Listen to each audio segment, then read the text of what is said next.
Welcome into the Depressed Dallas Boys podcast, where we speak on everything Cowboys in the NFL. I'm your host, Noah, joined by Caib, Damien, and Justin today. Sebastian and Miles are not here, so it's just us four. Got a large slate of things to deal with today. So we did want to start today's podcast by taking a moment to recognize the loss of another fan of the game that we all love. His name was Tyler Sabapathy. He was a Eagles fan who was celebrating the win of the Eagles over the Commanders in the NFC Championship game. He climbed a pole to celebrate and unfortunately lost grip on that pole and fell and suffered a severe brain injury. After being cared for in the ICU for 8 hours, he was pronounced dead yesterday. So I do want to send out our deepest condolences to them and the Sabapathy family. We might be Cowboys fans, but we are people still, and we're fans of the entire game of football, and we never want to see things like that happen.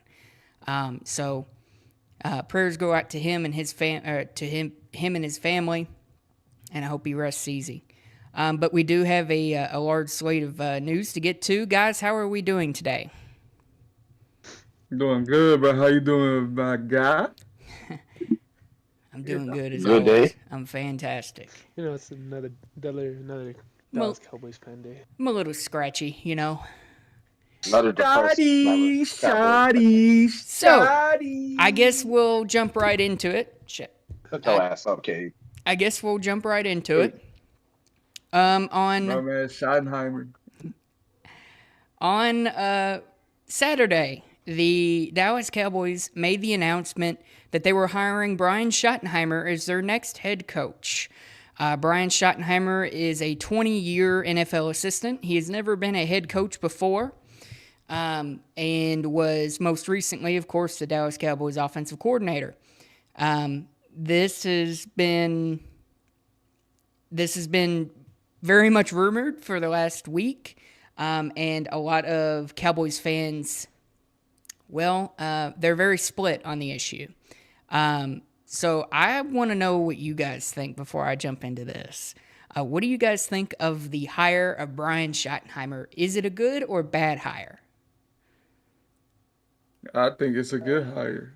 Now that I did my research, great hire. Because when you look at his energy, yeah, him and Mike McCarthy both said similar things in their press conference. But it's just something about that guy that just gets me going that night. Just something about him. I don't know. But in all honesty, when I did research on it, y'all remember how Russell Wilson always had them stints of being the best quarterback in the league with Seattle, and then just out of nowhere turn to like mid? Mm-hmm. Yeah. All right. Yeah. I found out that reason he was doing good was because of Schottenheimer, and then Pete Carroll stepped in and changed the philosophy. That's what I read. I don't know how true that is. I don't know how false that may be. But if that's true, if that's the offense, that Seattle offense for the first 9 weeks that it was wrecking stuff, that's the offense we might see for the whole season for the Cowboys.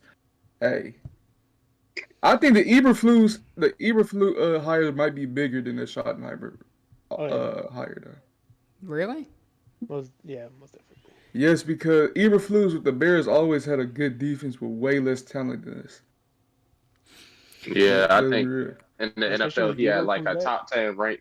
They could Yeah, always stop the run. The Bears always wasn't that bad at stopping the run. When you look at our He, defense, our main problem was up the middle and stopping the run. But Eberflus, our corners are mainly zone corners too. In the 4-3, that is zone. So you can't stay in man the whole game. We're gonna have to be creative. I think Eberflus has a good defensive system that's gonna help us, you're in my also opinion. hiring a defensive coordinator who was about to be fired by the Indianapolis Colts before he accepted the head coaching job for the Bears. So To be honest, beside DeForest Buckner, what other talent piece did they have on that defense? they had Kenny Moore. Kenny Moore is a pretty good He's more of corner. a nickel. He's more of a nickel corner though. So, But yeah, I which is get your point. nothing against it. They had Julian Blackman, Kenny Moore, and DeForest Buckner. It was pretty much all they had on that defense. But I don't know. I'm a little iffy about hiring retreads, and that's kind of what it seems like with Eberflus. Jerry made this big stink about him going out of his comfort zone to hire a head coach, but he stayed in his comfort zone. Well, we think he stayed in his comfort zone. He stayed in house. So he didn't step out of his comfort zone. I don't know why he thinks he did. Just because you hired a guy who's never been a head coach before doesn't mean that you stepped out of your comfort zone because you went with a guy you know. You didn't go with the unknown. I think that was more of a shot towards Stephen Jones because I wholeheartedly believe Jerry sometimes hate taking like suggestions from Stephen Jones and they actually fall through with it. In my opinion, that's what I think he mean by comfort zone. Because if you look about it, every decision that Stephen Jones has made has ended up being a bad decision.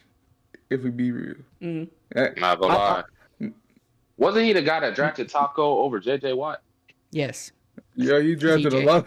He drafted a lot of players. But that was also under advisement from Will McClay and Jerry Jones really like Taco. So Not JJ, TJ. I mean, yeah. TJ Watt. So I don't think necessarily that was a one-sided thing. Because at the end of the day, if Jerry can't do his job without being influenced by his son, then he's not a good GM. As much as he likes to say that he is, he's not. If you can be influenced very easily by other people and not going with your gut feeling, then, you don't deserve to be a GM. But well, let's look back. Let's go back to when he first bought the team. Like he was making moves. He was able to get Herschel Walker from that trade. Traded Herschel We don't Walker. know. He was GM. I don't know if he was GM or owner, but let me cook real quick. He was able to build the team. I don't know if he was drafting, but he still was able to get the team together to make that dynasty in the 90s. And then when Jimmy Johnson was getting all the credit, what did he do? Of course, fire him. And Barry Switzer got the team for that little bit of time he got and won a Super Bowl with the same team Jimmy brought up. Mm. Now he feels like, getting later since that time, he hasn't done anything. He feels like if he hires or goes out and gets a head coach that, is, going to take that shine or not take that shine, but get all the credit for doing that winning, he's not going to sign him. And for my take on this Brian Shottenheimer stuff, it seems like it will be good. We don't know. That's the best thing about this. We don't know if it's going to be good or not. I know it sounds like that's bad, but that's great. It's cool. Like he can try new stuff. We can see stuff that we haven't seen before. And he did say some stuff that I like about how he's going to use more play action. Because it feels like we've kind of shied away from that in McCarthy's offense for some years now. And I'm like, we need to keep it moving. Some pre-snap motions, some motions, all that other stuff. This stuff's getting me excited. So, I'm not going to say I strongly believe in Schottenheimer yet, but we got to give the guy a chance. But at the end of the day, with Jerry, the whole thing with Dion, all those stuff, that was just to, what's it called? Honor the Rooney Rule. And he was never going to do that. And that was just for publicity, which is what Jerry wants. But I like the shot he hired. And Eberflus, he's had top 10 defenses in Dallas and where he's been. And we just got the Jets D lineman coach. So I feel like, hey, the defense will be okay. That's my take on it. I think the Brian Schottenheimer is not bad.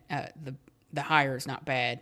I've definitely calmed down quite a bit more than I have from last week. Because let's be honest, nobody was happy. Nobody was fucking happy. At first, no, Not at all. But you start to think about it a little bit, and you take some time to stew on it. You start to go, okay, well maybe this could work. He is an unknown factor, and that's the first time that Dallas has hired an unknown factor in God knows how long. So it could be a good pick. Brian Shottenheimer has had good offenses in the past, but you're really going to be relying on his scheme.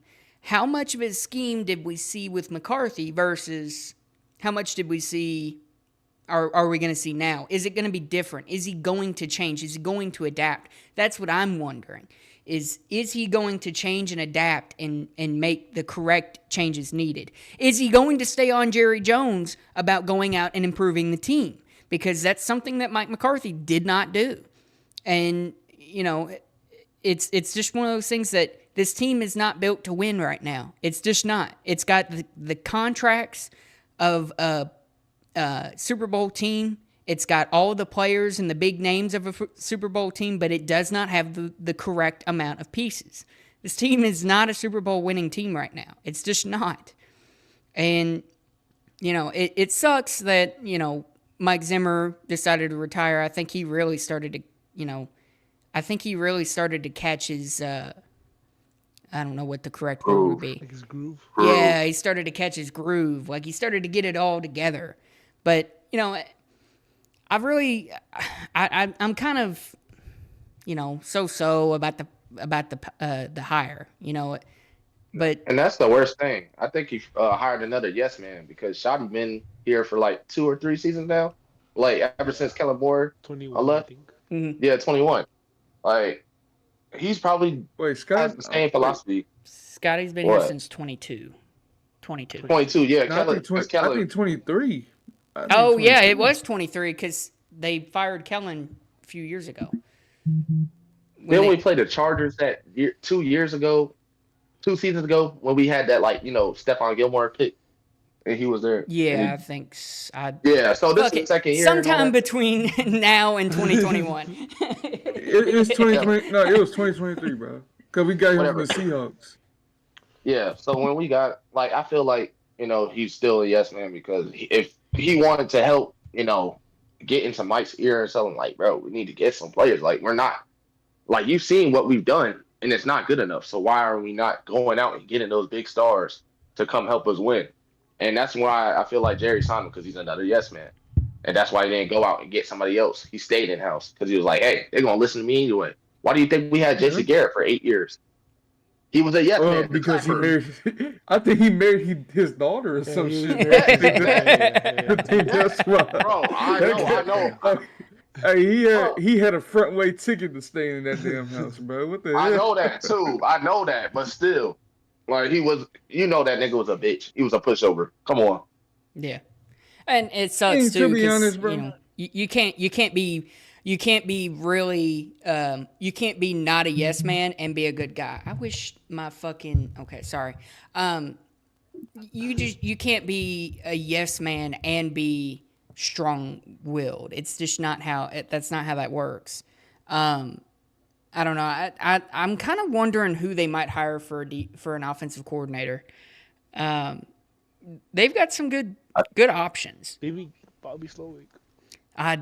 Yeah, coming, bro. I don't think he's going to. Well, I mean, why would he take a downgrade in a job? Maybe, but he'd be taking a down. He'd be a non-play calling OC. I mean, that's the thing. We're the downgrade now, bro. We're not the upgrade. We're the downgrade. And that's the thing too. Is I don't think the Cowboys job was very coveted. I don't think anybody wanted the Cowboys job. It's not sexy anymore, bro. No. Well, it's got all the issues. I mean, you look at every single issue that we've had this year and over the last few years. You have an owner that can't stay out of the media and will throw you under the bus at the first given chance. So, and he will not build around you. So why would you want to come here? I'd rather go to the Bears or go to the Jets, who are willing to throw money and draft capital around to improve the team, not the Cowboys, who just sent a 4th-round pick to acquire a borderline top 5 or wide receiver 5. That's what I like about Howie Roseman. That man stays in the shadows. He talks when he gets to the damn podium. Okay, bye. I'm about to get back into the GM and go make some moves. Oh, yeah. I want to keep improving. I want to keep getting better. And that's why the owner still keeps him there. Because he wants to get shit done. And I'm so sick of us staying stagnant. I'm sorry. I'm crashing out. But it's like, come on. I keep seeing Howie Roseman make these moves every year to get better. After they had just made the Super Bowl, they went to get Huff for the Jets. They went and got Saquon Barkley. They went and got these 2 great corners out of the damn draft. What the fuck are we doing? Stefan said we just hired a phenomenal D-line coach, by the way. The Jets? Yeah, that might be the biggest hire, too. Oh, yeah. He's actually pretty good. Yeah, he is an amazing... I'll just ignore my crash out. Hey, Michael Parsons, get ready to learn 20 sacks, bro. Hey, you know what? What's that? You get Parsons, and if we find a way to draft Danny Dennis Sutton and pair that Penn State defensive line back together. See, you on the train too? Man, you on the train too? Shit. So I gotta do my research on race. Oh my lord, this guy's a tank. He is a fucking tank. And I have man. strong hopes for Maris next season too. Maurice, I hope he'll take that jump too. I think Nealon should slide down to that 3-tech, bro. Who? Nealon? Marshawn Lynch. Oh, Nealon. Nealon is an he's an extremely good run stopper. And if he can improve his pass rushing, I think he could be very good. He could easily fill the DeMarcus Lawrence position. But the first game he played, he had like 6 pressures. Yeah. So he's that boy. But that's a Browns offensive line though, so we can't. You can't really judge that shit anymore. Yeah. No, I mean I don't mind the hire anymore for Brian Johnson. I'm kind of just to the point where it's like, well, let's see what happens. At least we're not the Saints, shit like that.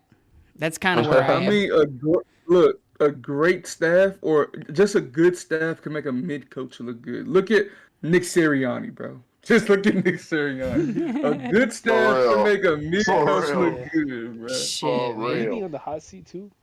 He was. Yeah, he very much and was. now he's back in Super Bowl. Yeah, and that's what's safe. I know that my you're good, guys. I don't know why I don't know what Jerry's really trying to cook up here, but he's working.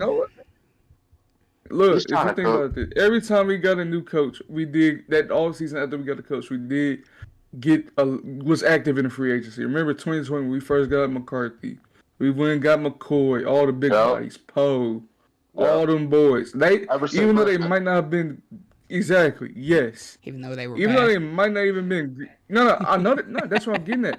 Even though they were bad, we still were active in free agencies. That's what I'm trying to put that. Like Gerald McCoy was still all pro before he got injured. So but he tore his quad. I don't know why they had that kid doing kick slides. Huh? He was doing kick slides, bro. Yeah. He did something. Damn, I wonder what would have happened if we had that full defense. Who knows? Because we were a trash defense that year. Something that Stefan actually just brought up is Sam Williams will be back next year, which that'll be nice. That's scary though. Yeah, that's something I'm excited about. I'm pretty interested. I'm excited too, man. Wait, what kind of injury did he have? He had a tore his ACL. But no. But look, for the DNs, that's not as bad as an injury. It feels like a wide receiver or a running back. You feel me? You can work around it with a Plus, Sam Williams more of a power rusher. If that makes Sam Williams, he was athletic as hell, but he wasn't more like a finesse guy. He was more of a power rusher. So it's really, he's gonna be all right. It's like every time he gets a chance to break out, there's somebody in front of him, or he gets injured. Like that. I think this year, I think he'd be good. In all honesty, or he gets in the doghouse. I think he's gonna be good, bro. I think he's gonna have a good year. I think he's gonna be our defensive end one. Him and Mike are gonna control the ends. I really do think they're gonna put Marshawn Leland at that 3-tech, bro. I don't Yeah. know why. I think he'd be His good. size, Yeah. like it all depends on how Sam Williams play because We his need to get size another came DT straight to though. it. I don't care. We need another DT. Osa? Well, from rotation, yeah, for Yeah, rotation. Yeah. rotation. I mean, yeah. Well, But we need to you retain can't also. rely. I mean, if Linval Joseph wants to come back and be rotational, he His wasn't old age? bad. He wasn't bad towards the end of the year, is what I'm saying. So, like, Yeah, just stuff the hole, bro. Paul. yeah, You know just what I'm saying? Stuff the hole. just stuff the hole, man. Did you know we had Carlos Watkins back Just on the let your roster? big. Oh my lord, it's lightning, bro. What the fuck? Y'all know we had Carlos Watkins back on the roster. Yeah, the Saints, Like, that shit the was so Saints random. legend, the Saints Yeah. game legend. Like he just came back like, and Oh, yeah. nobody noticed him. I Well, just saw him on it's- sound the sidelines. I was like, what? It's because we got rid of Jordan Phillips and then Mozzie was hurt, so we brought him back. So something that I did want to touch on. Sorry, something I did want to touch on. I know we saw the press conference, the very awkward press conference that they had. This one seemed to be a lot more awkward than usual. The Cowboys introduced Brian Shottenheimer to thunderous applause. People loved it. And then when they introduced... Not even a pity clap. Not even a pity clap, bro. when they introduced Stephen Jones, nobody made a sound. Bro, you can hear someone breathing, bro. You can hear the That motherfucker was- breathing, bro. That was They did the rough. SpongeBob Squidward thing when SpongeBob got put out in the crowd just sweeping. They were like, eh. This was the same thing. They was like, hey. That's pretty much how it was. You know how bad they gotta be. How bad of a feeling that gotta be. Everybody clapping for someone, then here's you. Everybody just shut up. You know how bad of a feeling that is. Here's Eric Cartman. Whatever. Yeah, I just... Airball. Airball. I think Shotty did. He answered all the questions correctly, and then Him, Stephen Jones continued to do his normal everyday routine of we'll look at it, and if it needs improving, we'll fix it. When it came to free agency, I know we all saw that. So I'm tired of hearing that nigga talk, bro. exactly. I wish I had a human. I wish I had a human mute button for that motherfucker, so I can mute that motherfucker, bro. Real talk. Apparently, they are going to look at the way they approach free agency. That could mean that they're going to do absolutely nothing, or that could mean they're going to go all in.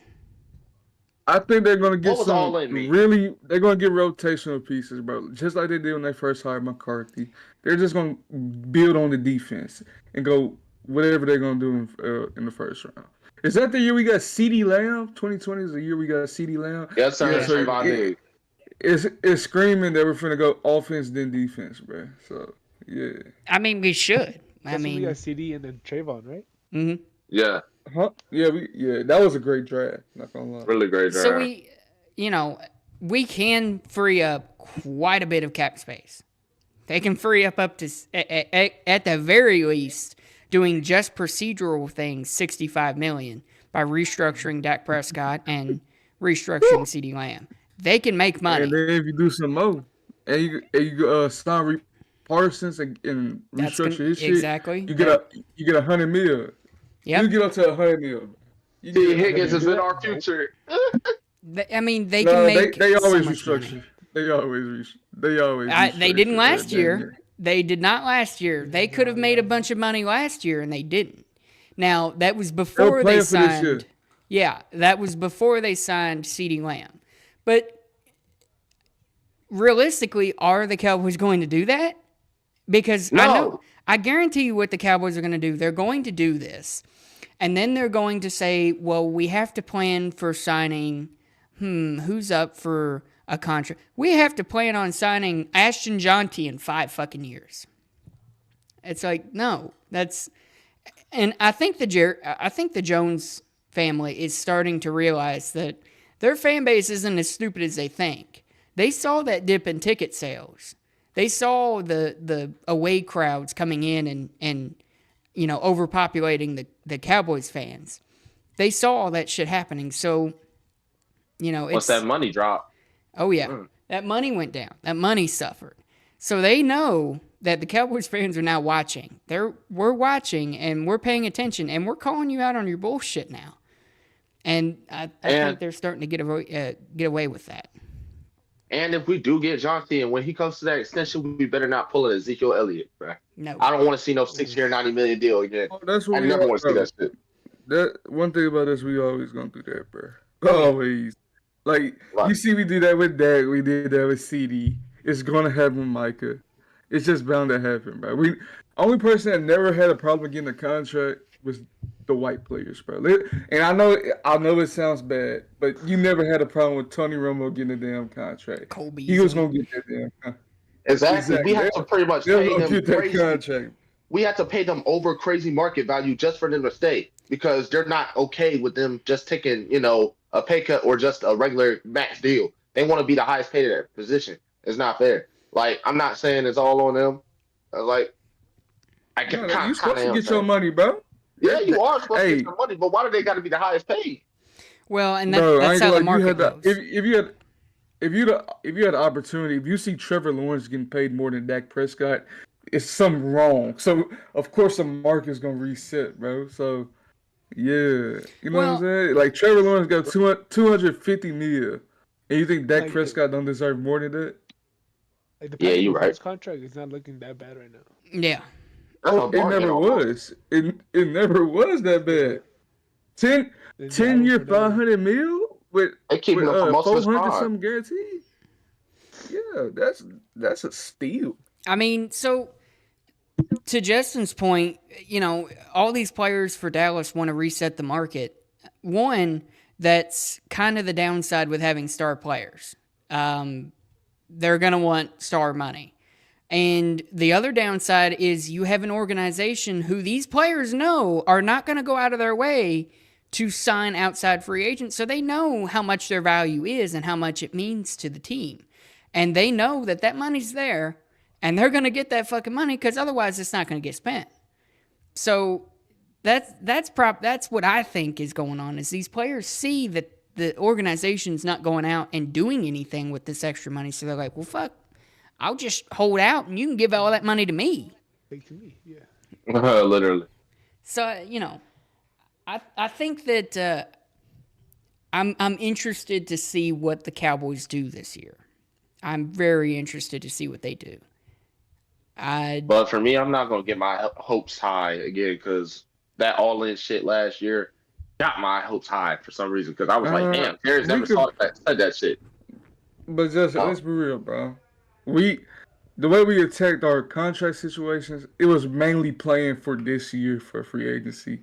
And it sucks because this is one of the weaker free agency classes, depending on Trey Smith and T. Higgins, all that. If they re-sign with their teams, this is one of the worst free agency classes in many years, in my opinion. So I don't know why they decided to play for this free agency when you could just do what you had to do last year. You would have probably even more money this year. You know what I'm saying?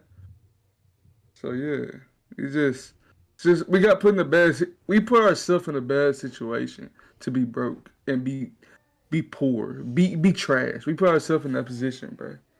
Maybe it was because we were still thinking about having to sign, our 3 big stars. I don't know. I mean, you could have saved so much money by just doing it way earlier, but we waited too late. And Dak and CD knew that the longer they waited, they was going to buy in and pay them over market price. And they knew that. I don't know why they decided to wait till Justin Jefferson got his deal to pay CD. You could have easily got bro. You could have easily got bro for less than what Noah's getting shot at. No, I'm playing. Yeah, because if they had paid him before they Jettas, then they wouldn't have had to reset the market or get exactly, bro. What did JJ get signed for? 160. But then CD got a little under that. He will still take less. No. See, look, CD played it like a damn G. All right, his agent is one of the best agents, bro. He played that like a G. So look, if they would have just got him after his third season, where he was still pretty low, his value is still like not 40 million. It was probably like 32 million after his third year, because that was only his first year after being the number one receiver. So get that deal done after your third year, you probably save $10 million, bro. Over $10 million per year. Yeah. If that makes sense. Yeah. It's very That's kind of how And it then was. Micah, Like, same with Micah, bro. You could have, if you got that deal done a while ago, you would have been in such a good position, bro. that's kind of like the same problem we had with Dak's first max. Like, we should have signed him after his third year, but we waited until after that fourth year, and he had already broken his freaking ankle and shit. So it felt like Oh we yeah, almost. Dak had the leverage, bro. Because not only that, they showed how bad the team would get without our quarterback, and that Oh, even yeah. look, that injury raised his value more than what you probably would think, bro. So really, if you get Dak instead of trying to toy with him and do that franchise tag BS, if you'd have got Dak for 100 instead of 160, you could have gone for 120 if you played your cards right. After that third year, yeah, he was still good, but was he 160 million good? No. That 2019 year shot his value up because he had 4,400 yards, I believe, and led the league in touchdowns or something like that. And he had a great damn year. No, you don't wait till a player has their best year. You get after that third year, if they're playing good enough to get an extension, you pull that trigger, you save you some money. You know what I'm saying? You just save you some money. Because this whole situation, how they attack free agency every year, blows your mind. Because we could have always had Saquon and kept a lot of money if we attacked each year as it was supposed to be attacked. Let's be real. That's We how could the have had Eagles got so him. much more money. Yeah. Exactly. They got their players right when their brand was high, but wasn't too high to the point where they had to give them market resetting deals, bro. Mm-hmm. You know what I'm saying? They didn't get nervous. They got it right there on time. Little Caesar's hot and ready. You know what I'm saying? And even with the Chiefs, I mean, you see what they gave Patrick Mahomes. Now, granted, that was an insane deal, and I'm sure Patrick Mahomes, if any normal NFL player would be firing their agent, but But they knew what the market was going to be. They knew it was exactly. coming. No, but look. No, look. See, look. I think 50 million was the highest ever for a quarterback at that time. Now that's Trevor Lawrence money. Mm-hmm. Darnold See, money, that's bro. what I'm saying. They knew that even low tier quarterback ass niggas was That's what gonna I'm get paid a saying. lot. We paid Dak 40 million a year in 2020. You could have paid bro 33 million. People still would have been mad. But if you look at it now, the runner-up MVP's only getting $33 million. Wow, the Jerry Jones is very good at doing contracts. That would have blew. If Jerry was such a smart guy and wanted to have his ego blown, do smart moves and see how good they talk about you, bro.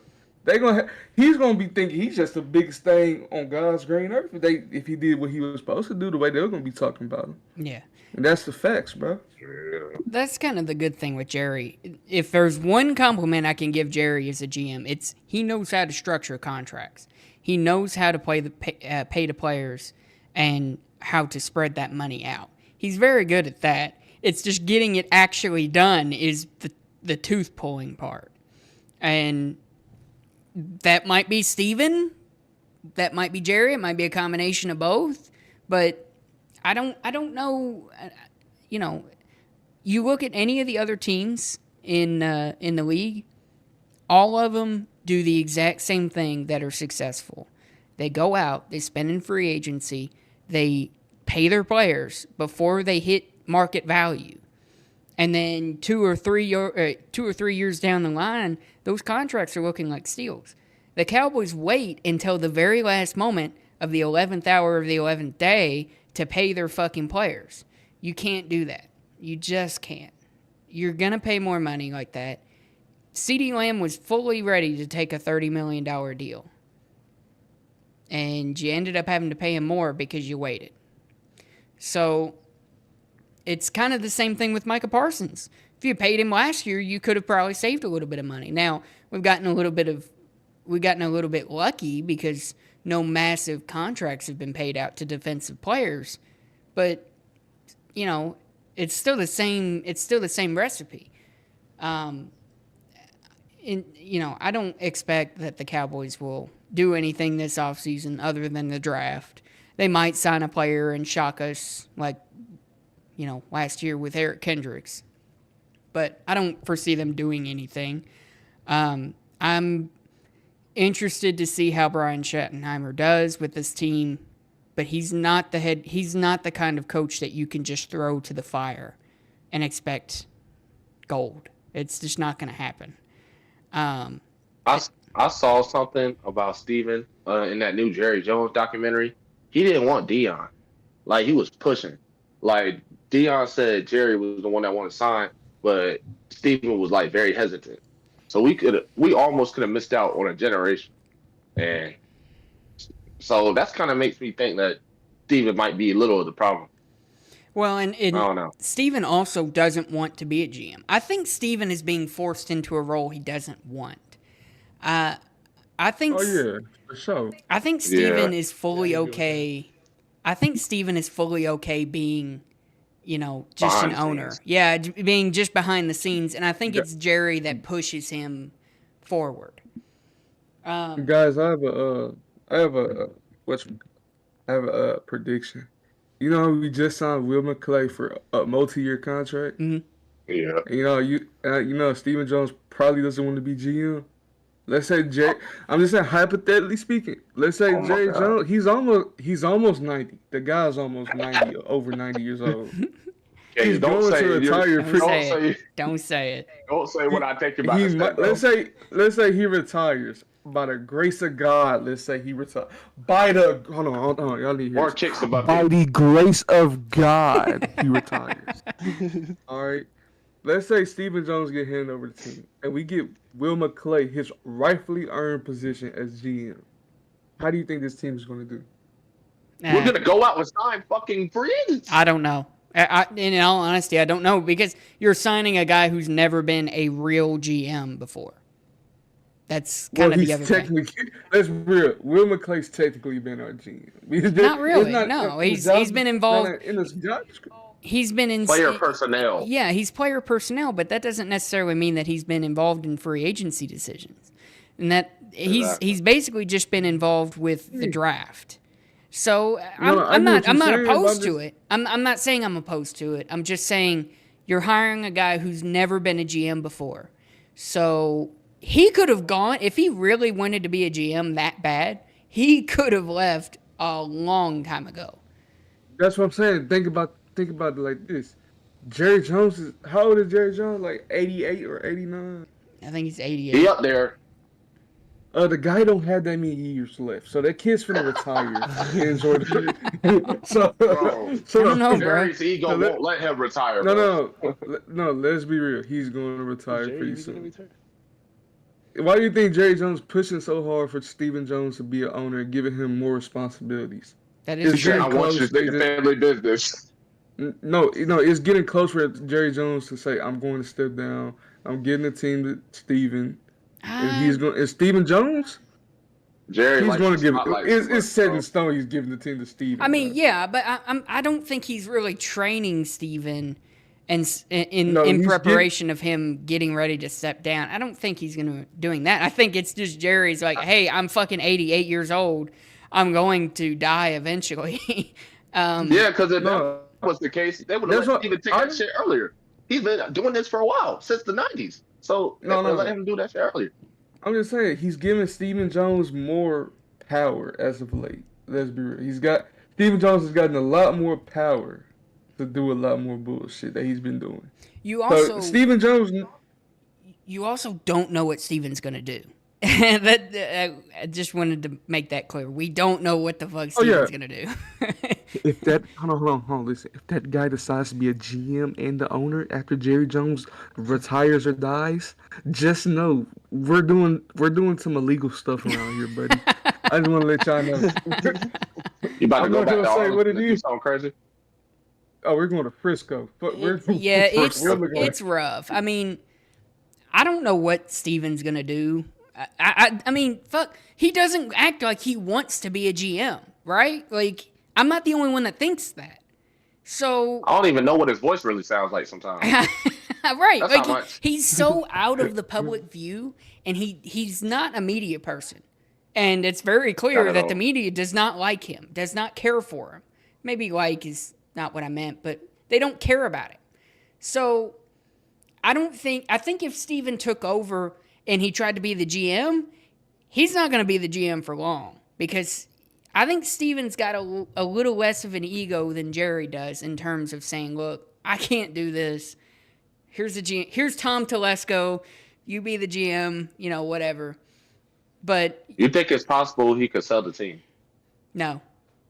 No. The Cowboys are the most they are the most valuable sports franchise in the world. In the world, not the United States.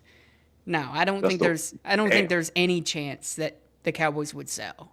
I mean, you got to think it's not because I'm not saying they wouldn't consider it. Who's going to pony up the money? How are you going to get the money together?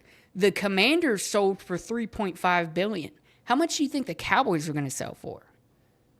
Hey, Mr. 20. Beast. Mr. Beast. Mr. Beast, come over. Only savior. Lord and Savior, Mr. Beast. I think it would just be one of Hold those on, things. It'd be way too damn expensive. That's like buying a freaking steak. Oh no, fuck that. Do not give him. Do not. He ran Twitter into the ground, man. Do not give him a sports franchise. Steven Like, what the fuck is Zuckerberg. X?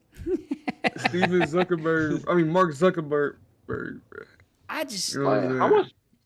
Oh, Oh, Shit, what Noah's the camera fuck? having an aneurysm over there. What the damn. fuck? I don't know It's what the fuck glitching. that It's- was. It's edging. No, like all of my lights and shit just shut off for a second.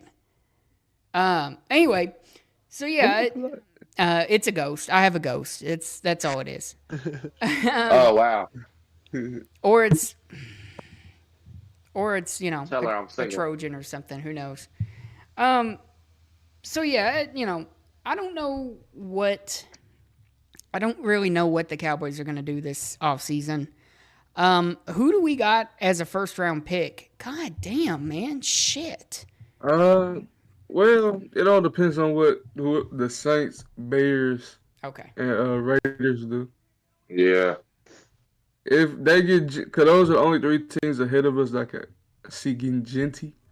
So whatever they do. I mean, someone then could trade up shit. too. If we don't get I Jesse, mean, it's fine. I Because know, there's but so the only many people great. that Yeah, are trading up I are the could- Chargers. Like it's gonna be a while to get off the GT train and say like, hey, there's a lot of great running backs in this draft. Hey, Oh, there's some amazing it's a running back backs. named. It's a back named Dylan Sampson. It's not a run that a kid can't make, bro. I'm not gonna lie. It's not a run that a kid cannot make. But if we talking about Genty, hey, bro, we don't get Genty. Who cares? We got other. It's a great prospects Yeah. that we can I get. would be fine taking it back in the second. Yeah, I want I would Judkins. too. I think we're all fine with taking Scatterboo and Judkins. We get Judkins in the 3rd and Scatterboo in the 5th. I think everybody in here would be fine. I don't. Oh my I God, don't that know would if be you. so I don't great. know if you'd get Scatterboo in the 5th though. I don't think you would get him there. The next Why, Braden you go Hillis. lower? Peyton Hillis. Next Peyton Hillis right there. No, you think he'll go lower? What's she thinking? No, I don't think Scatterboo. I have a 4th round pick grade on Scatterboo, and he could definitely go higher. Here's my thing. If he runs anything that says a 4.7, he's going to the 5th. That's just the logistics of it. Yeah, bro. I mean, I Kyron can see Williams. it. It's no reason Kyron Williams should have dropped down that low, unless he ran that 4.7. Like players drop just because he can run a 4.69 and be a 4th round pick, but if he runs a 4.7 flat, he's a 5th round pick. You know what I'm saying? Yeah, and I think a lot of Yes. people with Scatterboo, I think they let the fan noise get to him sometimes a little too much, and they don't look at the player itself. Scatterboo is an amazing running back. He's great, but is he a 2nd round pick? No, he's not.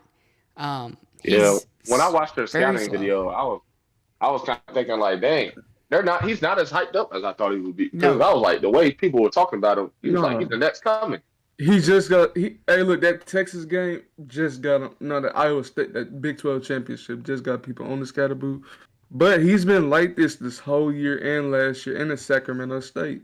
Like Scatterboo has been a dog. It's just Arizona State was never that good to the point where they had the big stage to where he could show his talents. Yeah. And that typically happens with a lot of running backs in the league. They go to a smaller school or a school that's terrible sometimes. They don't have the name on them like that. So it's going to happen. Same thing with Genty, bro. Nobody knew. Well, I watched a little Genty from Boise. I knew about Genty before this year, but not a lot of people knew about Genty until Boise State started doing good. That Oregon State probably was the game that put him on the map because they said, hold on, this little guy from the group of five just ran for $180 with 3 touchdowns, I believe. I forgot his stat line, but I know he had 3 touchdowns and was a great at pass blocking against a power 4 team. It's So, you know the what I'm same saying? thing. It's the same thing with Amarion Hampton too. I mean, UNC's horrible, but Yeah. nobody really had heard of him before this year. The year he's going to go into the draft. That's kind of the same thing with Dylan- every player. Dylan, Yeah. but Judkins, you already knew about Judkins from Ole Miss. You know about Travion Henderson. You know about a lot of Donovan Edwards, Ollie Gordon. You knew about a lot of these players. It's just the real big hitters in this draft. Nobody heard of until this year, which I'm surprised. You know what I'm saying? That is true. Donovan Edwards is an interesting running back because he's not really highly ranked. No, I know he's going to like the 6th, 7th round. I'm not. We already know how he's going. Him and Ollie Gordon was going later than what they were supposed to go. I will say the Trevor Etienne is a great running back, but he is one of those guys that would benefit most from staying in college for another year. And that's kind of Same the with bad Jaden thing. Blue.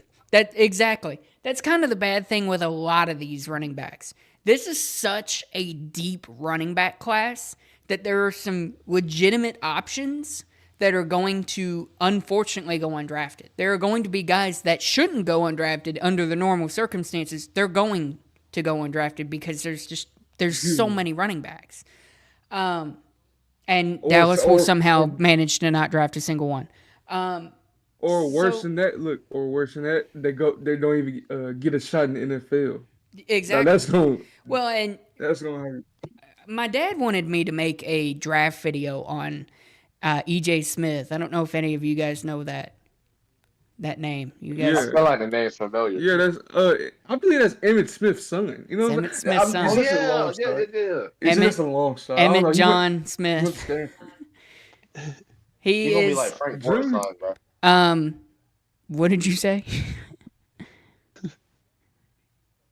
Justin? Who, me? Yeah. Frank Gore. Yeah, Frank Gore's son. Then he go undrafted? Yes, he did. He was good. But I Frank was surprised Gore's he went good. Frank Gore's son was pretty good. He just played at a lower competition. That's why he went undrafted. Let me stop talking about college. EJ, it's okay, Justin. We're here to hold you. So EJ Smith, my dad texted me and he's like, "Hey, I see you've been making draft videos on guys," and I'm like, "Yeah." He's like, "How do you feel about making a draft video on Emmett Smith's son?" I'm like, "I can look into it and we'll see what happens." And I look into it, can't find any film on EJ Smith besides one clip of a 80-yard touchdown he had at Stanford. He's never rushed for over 300 yards in a season. He has 3 touchdowns in his college career. And I just had to text my dad. I was like, "Dad, he's going undrafted." And my dad's like, Can I say "Well, this too, bro? huh?" Can I say something? That EJ Smith guy might have the worst branding ever. He's been running back 3 at every college he's been to. Bro. Yeah. Like, what is his decision making? Go to UTSA, go to a school you can get some film at, and then go to the draft. Like, Well, his decision making is terrible. he's kind of out of time now because he didn't redshirt his freshman year. So I know. I'm just saying, man. Like that, he just had some bad decision making. Well, in his career. he started his freshman career at Stanford. He stayed there for 3 years. Then he went to Texas for What? whatever reason. He went to Texas A&M. bro. Sorry, Texas A&M. Wow. Why would you go? Which is no better. Right, it's no better. Why would you go to a giant school and try and compete when you couldn't take the starting job from a Stanford running back? So, yeah, his decision making is really bad. He's going undrafted, but yeah, I mean, I don't. There's unfortunately going to be guys that go undrafted. There's going to be guys that go lower than they maybe should. Yeah. You know, How you feel about Jaden Blue? I've not looked into him. I've looked into Jaden Ott. I know he's going undrafted. Oh yeah. Yeah, he had a rough year this year. Ollie Gordon is going to get drafted, but he was a consensus number 1 pick a few First years round. ago. And First round pick. Yeah, he might go 4th round, 3rd or 4th round. So, He's going later than the 3rd and 4th round. I think 5th or 6th, bro.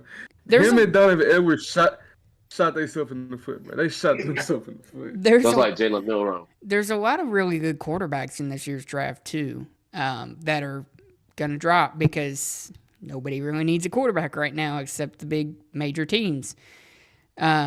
So, Jackson Dart is somebody who you would have seen in maybe the 2nd round. He might be a 3rd rounder. Jalen Milroe, you don't know what you're going to get in Jalen Milroe. Tyler Shuck is a great quarterback, but unfortunately, he's a 5-year college player and he's 26. So, damn. Yeah. So, a lot of these guys. He's about your age, bro. What the hell? Shit. You're 3 years younger. That's the same. Yeah, I'm 2 years younger than Tyler Shook, who's been playing college football for 2 years. That's 6 even worse. years. Wait, I got a question. You say you've been playing college for 6 years. That means he graduated high school at the age of 20, unless he took 2 gap years. I think he's actually been in college for longer. I could be wrong. He's one of those weird cases where he's been in college for a long time. Because he started at like Oregon and sat behind Justin Herbert, transferred a couple of times. That's insane. Oh, you got to give that kid a doctorate, bro. What the hell? Justin Herbert got drafted in 2020. So yeah. What the hell? God. Well, he hadn't seen any Was it significant. He hadn't seen any playing time up until this year when he transferred to Louisville and balled out. So Bro. Oh my God. Nah. That nigga was around with the khaki joggers was around, bro. What the hell? When True Religion was still popping. It's going to be rough for a lot of these players going into the draft. I feel bad for them because I make videos on some of these guys, and I know they're not going to get drafted. Some of them are not. Memphis quarterback, bro. Memphis quarterback. Do Kevin Jennings. Bro, you ain't gonna disrespect Kevin, all right, so here, I'll make it easy on you. These are the quarterbacks I think are going undrafted on my list, okay? Quarterbacks I think are going undrafted are Tyler Shook, Donovan Smith, Kevin Jennings, and Curtis Rourke. Those are the 3 quarterbacks. Hold on. I got some news for you, pal. He's going back to college. I got some fucking news for you. Is he really? Bro, he was a junior. He was only a junior. I know, but he hasn't made any official decision yet. He's still in the draft. Yes, he has. He said. No, he's not. He said he's going back to college. Oh, well, then let me cross him off my list here. And he literally is Heisman. Well, he would go undrafted. So it's probably a smart move. Wouldn't, bro. Yes, he would. Come on, Kevin Jennings. Caib. He had worse Caib. fifth round. Caib. 5th rank? Caib. Kevin Jennings. He's not in the top 10 for any quarterbacks. Have you even watched film on, bro? Yes, I have. Cal. He's going undrafted. I'm not saying he's bad. I'm saying he would go undrafted. The quarterbacks in this draft are clearly better than Kevin Jennings. I'm talking about next year. If he comes out next year, can he survive next year? Yes, I think he could survive next year. There's not going to be that many quarterbacks next year. There's not going to be that many quarterbacks in next year's draft. I mean, it's right not now. hard to be better than Carson Beck. It's not that hard. No, it's not. But it is harder to be better than Drew Aller. So he's not going to be the number one quarterback. No. Or Clay Klubnik. You remember Nico's coming out next year if he has a good year. Yeah. Y'all think Nico gonna come out? Maybe. Lenore Sellers. Yeah. Well, I mean, somebody really care Lenore about. Sellers is polarized. Anybody really Hey, care that's about gonna be Lenore fucking Sellers? Just saying. Lenore Just trying to Sellers keep it is real, big.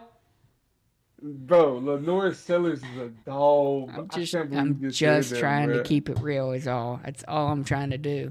Bro. No. Look, he literally projected to go top 3 rounds. I mean, there's a lot of quarterbacks that are going to go undrafted, but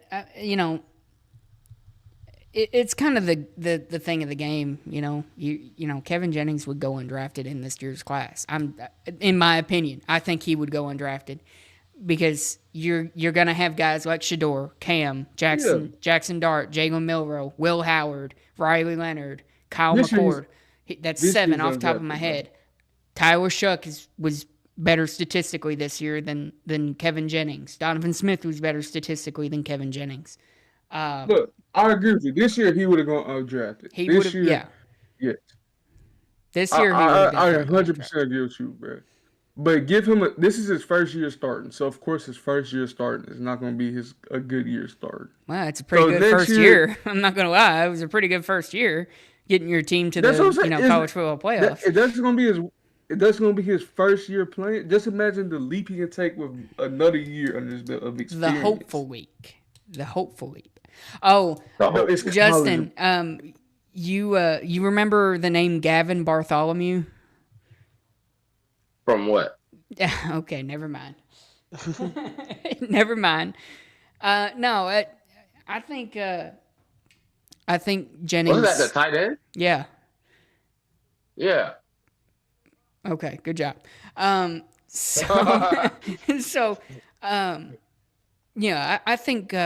think Jennings made the right decision going back to college. I mean, nobody's getting drafted from fucking UTEP, so something's got to work for us, right? Yeah, I'm throwing shade, Damien. All right. Hey. Bro, Just because I live in how the city, you don't in, mean I go vote.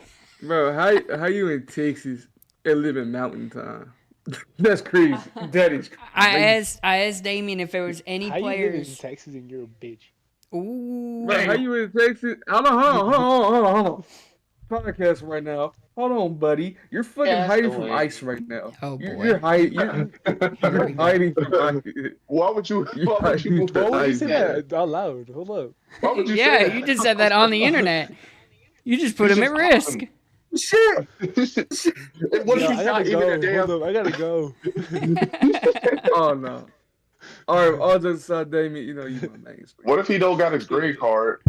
And what if he does have his green card? United States, bro. But what if he does Damien have his born- green card and they still come searching for him anyway? Yeah. Nah, you know that's actually Yikes. crazy though. They actually pulled it though. That's scary though. That is That scary. is.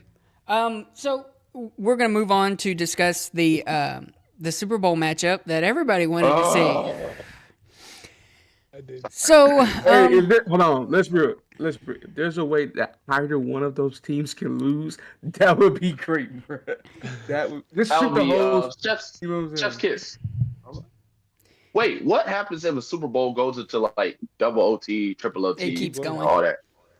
Oh my That keep god! going. keeps going. That's It doesn't insane. stop. Imagine watching that game for 8 overtimes, bro. It's like, fuck, would y'all just fucking win? We give up. Fuck. We at 5 o'clock in the morning, like niggas not even trying to. Hey, they sleeping in the That's damn cool stadium. with me because I'm gonna be at work, so I get to I get to watch this shit at work.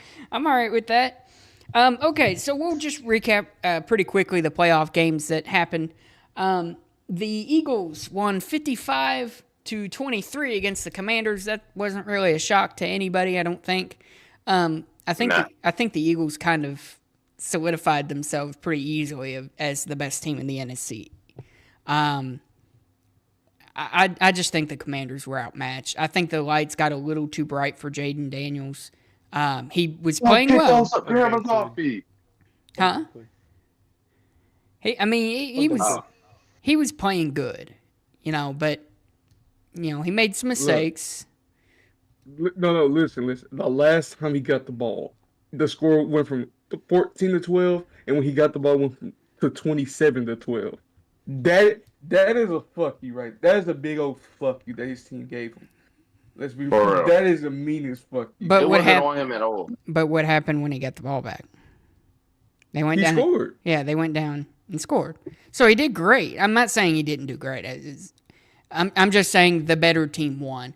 The Eagles were prepared for a Super Bowl run. The Commanders made a late put. I don't think the Commanders even expected to be as good as they were, and they made a Oh, no. late Nobody push. did. They made a late push at the middle of the season to try and improve their team, and it wasn't enough. There was no way they were going to be able to do that. I got a question for y'all. Marshawn Lattimore Y'all got think- bitched. Y'all think Sorry. the Commanders could? Y'all think the Commanders could somehow, some way, come back next year? Probably. Yeah. Yeah, I could see it. Unless Jaden Like, bro, Daniels this is dies. If this is their worst season, look This what's is gonna the come worst next Jaden season. Daniels gonna be. I ain't Exactly. gonna lie. The NFC East is gonna be scary, bro. I ain't gonna It's lie. going to be rough. I feel like we said that. but- Dak's about to get pushed out of that best quarterback in the Nah. division right now. Nah, I ain't gonna lie. Dak. Every time I try to defend Dak, he does the most outlandish things ever, bro. I don't know why, but he's still my Pookie Bear. I don't know. That's He's okay. still my Pookie Bear, but like, Kaysen is gone. He's not the best You don't in the have to worry division about anymore. him, Caib. wait, he left the chat? Oh, yeah, he been Oh, yeah. gone When did he leave? a while ago. I When It's I felt like he He's- was talking last week. I think I've realized my headache count been down a little, bro. But yeah, this is my take on it. You know what I'm saying? Like, the Eagles just came in and put BTA. They knew that Commanders couldn't really hang with them. It's just, they just had to do what they had to do. But Jaden Daniels, oh my gosh, that kid is magnificent. He's definitely gonna win Rookie Year, of course. He's probably already in the top 6 of quarterbacks right now. He's had one of the best rookie campaigns of a quarterback ever. This And is if he had Justin went to the right now. Super Bowl, This what'd you is say? This is Justin right now. And if he went to the Super Bowl, then damn, and won it. That'll be Just crazy. gonna move What on are from y'all that. laughing about? You are didn't y'all see what I was laughing about? doing? Jaden Daniels. I don't know what he was doing. I don't know what you were doing. I saw no. Oh my god. Damn it! Would y'all make it a mockery? No, never. We would never do that, Justin. Go ahead, continue. Okay, I might have lost my train of thought, but like I said, Jaden Daniels was that guy. He did what he had to do, but his team let him down, and they weren't the better team. And the Eagles, they're there. They made the right moves. Yeah. And Jalen Hurts actually did good. Saquon, man. Yeah. So, yeah, the command. Goddamn. No, what did you do to me? Nothing. Man? Don't worry about it. It's nothing. The Commanders, they got out. I mean, they kind of turned one-dimensional, to be honest. And one-dimensional offenses don't work. I'm sorry, but they've got to address running back. They have to. I know Brian Robinson is a great story. You love to hear him. Hear him talk. You love to hear his story and how he overcome. They can't use all that kinds of- sob shit anymore. Yeah, no they more. cannot do You gotta that. actually be good. He is not a great RB1. He is a serviceable RB1 that could be used in a committee. They need an RB. They need a true RB1, and that's what the Eagles needed, and they went out and got it. So it really became a matter of the Eagles just flat out destroyed the Commanders on the run game. So, the Commanders can definitely get back to where they were. They're going to have a lot of work to do. But they need to improve their offensive line entirely. Once Sam Cosmi went out, it got bad. It got bad. I mean, Sam Cosmi was their best lineman. And when he went out with that knee injury, that was it. No, Sam Cosmi is a dog. I ain't gonna lie. He's one of my favorite offensive linemen, bro. He's actually pretty good. So, the second game that was fantastic. We love to see it. The Chiefs beat the Buffalo Bills 32-29. Here's one. I want to start with this one because I want to get something off my chest. I am so sick and tired of teams and fan bases absolutely macerating the refs for things that their team could have prevented. The Bills did not lose that game solely because of the refs. I watched that game from start to finish. The refs didn't help. Don't get me wrong. I'm not saying they did. But the refs didn't make you go 3 and out 3 straight drives at the beginning of the game. The refs didn't make you miss a wide open pass at the end of the game to lose. They didn't tell Dalton Kincaid to drop an open pass. They didn't tell Josh Allen to take 3 sacks. They didn't tell the run game to slow down in the second quarter or in the second half. This team beat themselves. The refs didn't help, but I'm so tired of seeing fans absolutely blame the refs and say that's the only reason we lost. We would have beat the Chiefs, this and that. No, you didn't, because you went 3 and out. 3 straight drives to start the game. You were not efficient on offense throughout the entire game. You had you had moments where you were really good, and then the next drive you wouldn't follow it up. You went for it on 2 fourth downs. You only converted 1 of them. You went for 2 after 2 touchdowns. You missed on both of those 2-point conversions. That is not referee problems. That is because the coach made a decision, it didn't work. The players didn't execute. That is not a referee issue. And I'm tired of seeing the Bills, and it's not the players. The players aren't saying anything about it. It's the fans. It's the NFL fans. It's the Bills fans. They're all saying it's the refs' fault why we lost. No, the refs didn't cost you anything because you could have won that game. You got in your own way. And it's the same thing throughout the entire league. You're quick to blame the guys in stripes, but you're not going to look at the reasoning why you actually lost the game. What happened 2 years ago? You went to overtime with the Chiefs, and they were saying, well, we need to change the rules because that's bullshit. Josh Allen didn't get to see the ball. Well, if your defense did their job and made a stop and didn't let the Chiefs score in 6 seconds, then you would have been in the Super Bowl. It's the same thing. Stop blaming the refs for your fuck-ups. You messed up. You made your decisions. You made your bed. Now you have to lay in it. Stop blaming the league and stop blaming the refs for shit that they didn't cause. They didn't help, but they weren't the reason you lost. Justin, you were making a lot of noise. I want to hear what you say. I think I said last week, if you're going to beat the Chiefs, regardless of any team, to play a top team, you can't put the game in the hands of the refs, because then it's going to start getting complicated. And even the calls I've seen in the game, they were actually fair. Mm-hmm. Some of them. We're not going to talk about the Xavier Worthy. He dropped it down. Yeah, that was bad. We're not going to talk about Josh Allen getting over the first down line. Okay, that was bad too. But there were many chances in the game where the Bills could have capitalized off that defense, or they could have kept giving James Cook that ball, run that shit down, and they didn't do it.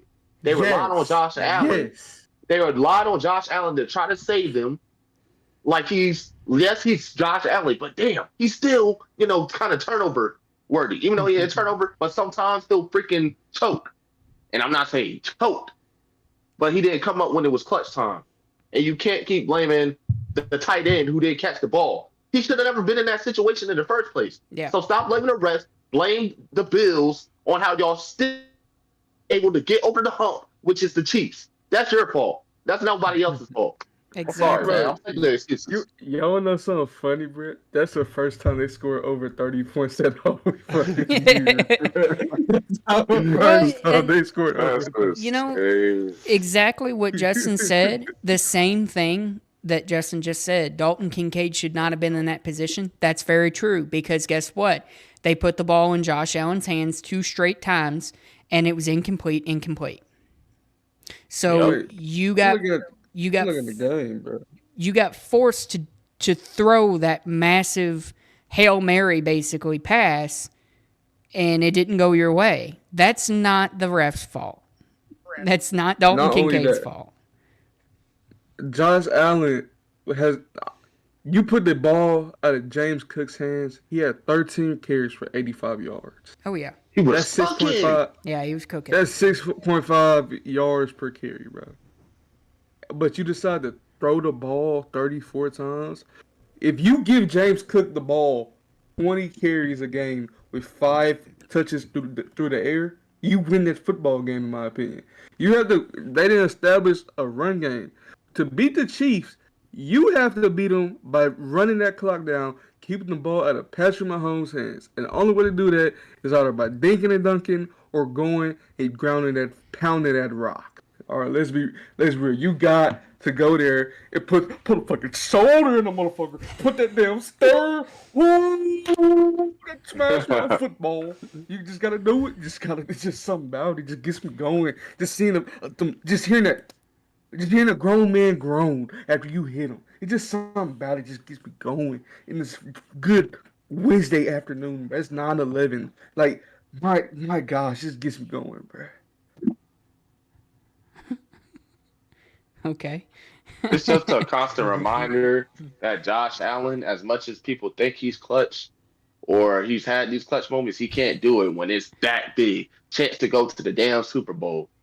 You choked twice. I'm sorry, man. Like, we got to start having some conversations. Well, and the team really wasn't built very well anyways. I mean, Amari Cooper was a no-show. I mean, he basically... To be fair, they didn't scheme the ball in his hands. Exactly. Like, the Bills' offense is terrible, and it somehow got him this far. I don't know how it got him this far. Got him here because of Josh Allen. Because of how good Josh Allen is. I know. I'm just saying, like, you got to put your best receivers with Keon Coleman and Khalil Shakir, which Khalil Shakir should have got on that last drive. I could live with giving either James Cook and Khalil Shakir the ball the whole drive. I would just live with the outcome. Both of those guys are your players. You need a focal. That's your focal points on the offense. If you're not going to do that, you're not going to win. Respectable. You're not going to win respectable. I could live that whole day knowing I tried to put the ball in my best players' hands and we lost. I can live with that. But if you're just going to go down there and just start running bullshit and not not just give... Fuck, I forgot what I was trying to say. But if you're just going to run bullshit, like run coach suggestions the whole play, the whole drive, without a true scheme, a true plan, you're going to lose. Because if you looked at how they were running that whole drive, that last drive, they were just running shit. They had no thought into it. They were just running shit that whole time. And they didn't account for Patrick Mahomes running ability. Like, for some reason, a lot of teams don't. Like, bro, that man is athletic. He can still run, man. That boy is scary. A 4.7 for a quarterback is very good. I ain't gonna lie. Like, bro, it's like he didn't really need to do a lot with his arm. He was running on him. I was like, come on. Y'all played this team almost 4 straight years in the playoffs, and you don't know what he's going to do? It's crazy. They had just played Lamar the previous week. Yeah. Even crazier, bro. Like, you know that Patrick Mahomes can run. He doesn't want to, but he can definitely do it. Yeah. He's going to do it. He's going to improvise if he can't find nobody. Like, shoot. Yeah. Like, you got Travis Kelce yelling about how you going back to a bowl. He had two catches for 19 yards, man. Come on, man. Y'all had a chance to shut these boys up for once. Yeah. I'm sorry.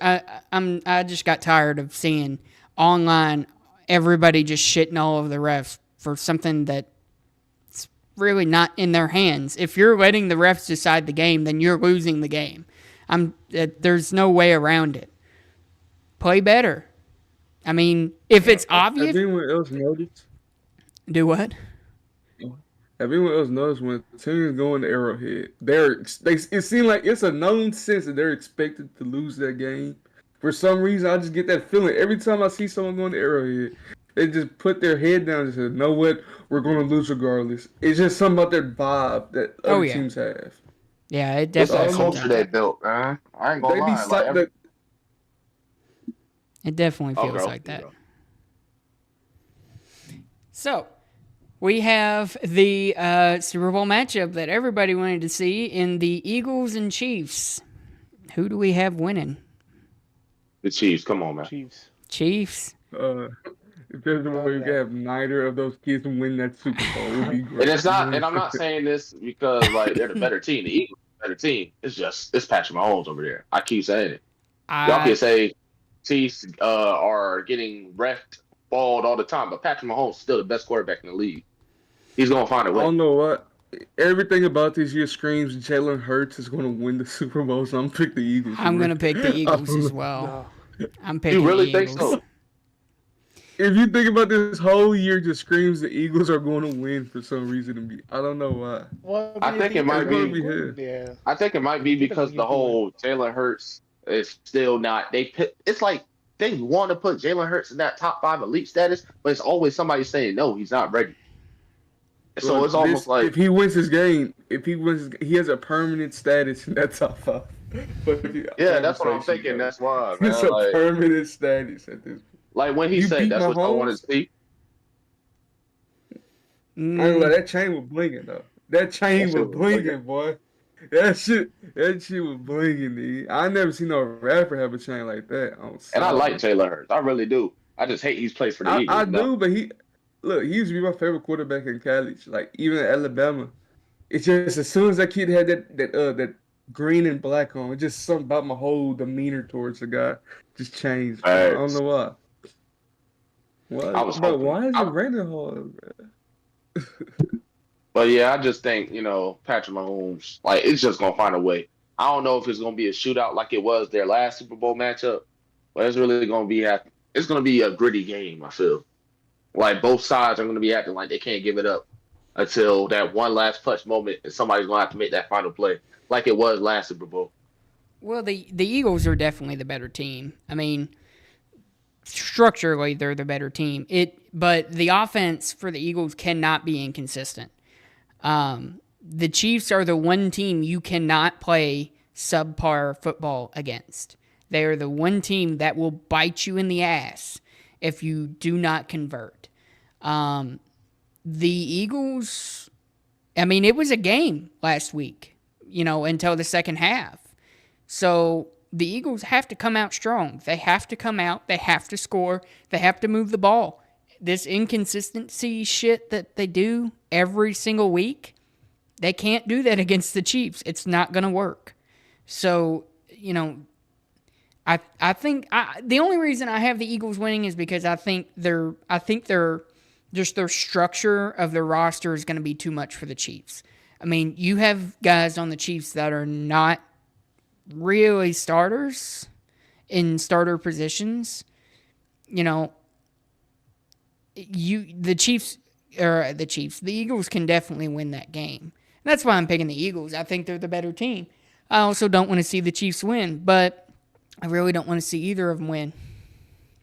Isn't it crazy to say they kind of had the easiest path? The Eagles? Like, they didn't see the Lions. Yeah. Well, I mean, they beat the Commanders, who beat the hell out of the Lions. Yeah. But, yeah, I mean, I guess you could say that. But the Chiefs did as well, because the Chiefs played the Texans and the Bills. So, I mean, you could say they're just about even, because the Eagles had to play the Rams. The Rams were a little bit better than the Commanders. So, yeah. I'd say they just about had the same path. I think both of them had an easier path than most teams would. I think if Dallas was in there, we would have seen fucking Philly in the first round because we suck or we're cursed, either one, and we would have lost. I mean, we got destroyed this year by them twice. We were going to lose in the playoffs. I'm super glad we did not make the playoffs. Yeah. Yeah, I'm glad too. Mm-hmm. Come on, guys! You don't have to sound so sad about it. We got rid of Mike McCarthy. Right. Yeah. I got a big question. Hey, guess what, guys? Guess what? We're not gonna do nothing in the damn off season. Yeah. I got a big question. What do y'all think the year for Dak's gonna be though? In 2 years, because he's gonna get injured again, and we're gonna be sick of that, and they're gonna have to be forced to move on. So yeah, in 2 years, 2 to 3 years. Cause then You he's gonna think? retire. It's the same Romo situation, bro. We're gonna find this diamond in the rough. The kid's gonna do good because that got hurt. Maybe. It's gonna be the same situation, bro. Maybe. And I We're in never the wanted final that years. for him. Hmm. I never wanted that for him too. That's the crazy part. It was just like You he never had so wanted much what? promise. That for Dak, the Who? whole Tony Romo type thing. I didn't want that for him. I Like I mean, wanted Dak to be that it same. comes with it though. Hey, being a Tony Romo type of quarterback gets you paid almost $300 million. No, not even almost. You got paid $300 million plus in your career. So there's nothing wrong with that. Everybody want a Tony Romo type of career. You know what I'm saying? That gets you paid. I mean, Now, Yeah. does it win you a lot of accolades? Maybe not. But still. the problem with But I that is wanted we got Dak lucky. to go down as a Hall of Fame player. I want that. That's what I wanted. I wanted every accolade for him, and it seems like that's not going to happen. That's just as a fan of him and his play, you know. Yeah. The Super Bowl window is not as close as people think. Because all Pretty it damn takes close. is one. Nah, 'cause if you look at how the Eagles, all you gotta do is do what the Eagles did. What I mean by that is try to get lean back from that mic, lean back from that mic, pal. Hold on, pal. What I mean by that is win enough games we can be the number one seed, play some pancake ass in the second round. I mean, then hopefully by the grace of God, a Washington Commanders team meets us in that damn third round. We just put the beat of God. We put the beat of God on somebody. You know what though? You brought up the Eagles. The Eagles do a very crucial thing that we do not. Hey, I'm talking about winning. That's all I'm saying. All I'm gonna say. That's all I'm gonna say. You are preaching to the choir. I've been watching the Cowboys for too damn long. My dad's been a Cowboys fan for 30 fucking years, and they haven't done shit since the 90s. So, Hey, At least he's seen every I Super got a Bowl. question. No, you watched the first Super Bowl we had, right? He's Duke Dennis. I bet you was on that. no, on that I did couch not watch watching the that first house. Super Bowl we were in. Yeah. I you was not there. alive in the You was- 1970s. He You're was about. at the Super Bowl actually. Bro, You you motherfucker. saw was Emmett Smith. And You Michael were Irvin. watching that shit in black and white, bro. Let's be real. You was watching that whole in black and white. He was watching Robert Staubach. Yeah, you was watching Drew Pearson catch some damn missiles. You was watching Drew This was- Pearson do some shit. You Here we saw go. the Hall of Fame. You saw what's it called? Hail Mary. You saw that shit. You saw Tony. Hey, you saw Tony Dorsett. You know what I'm saying? Hey, you saw the first. Hey, no, I got one question. How feel, No, he saw all 4 straight Bills Super Bowl losses. bro? Like, come on, Noah. You're 45 years old. I'm not fucking 45. Not even Stop close to capping. that. My fault. Hold on, my fault. 67. My fault. So anyway, the downside with Dak is you don't know what kind of quarterback you're gonna get. We got very lucky with Dak, and I think a lot of fans forget that. I think a lot of fans are very He was a 4th round pick. exactly. I think a lot of fans forget the absolutely dreadful years of Quincy Carter and Drew Bledsoe and Vinny Testaverde and fucking Kellen Moore and Brandon Whedon in 2015 and Matt Castle. Matt Castle.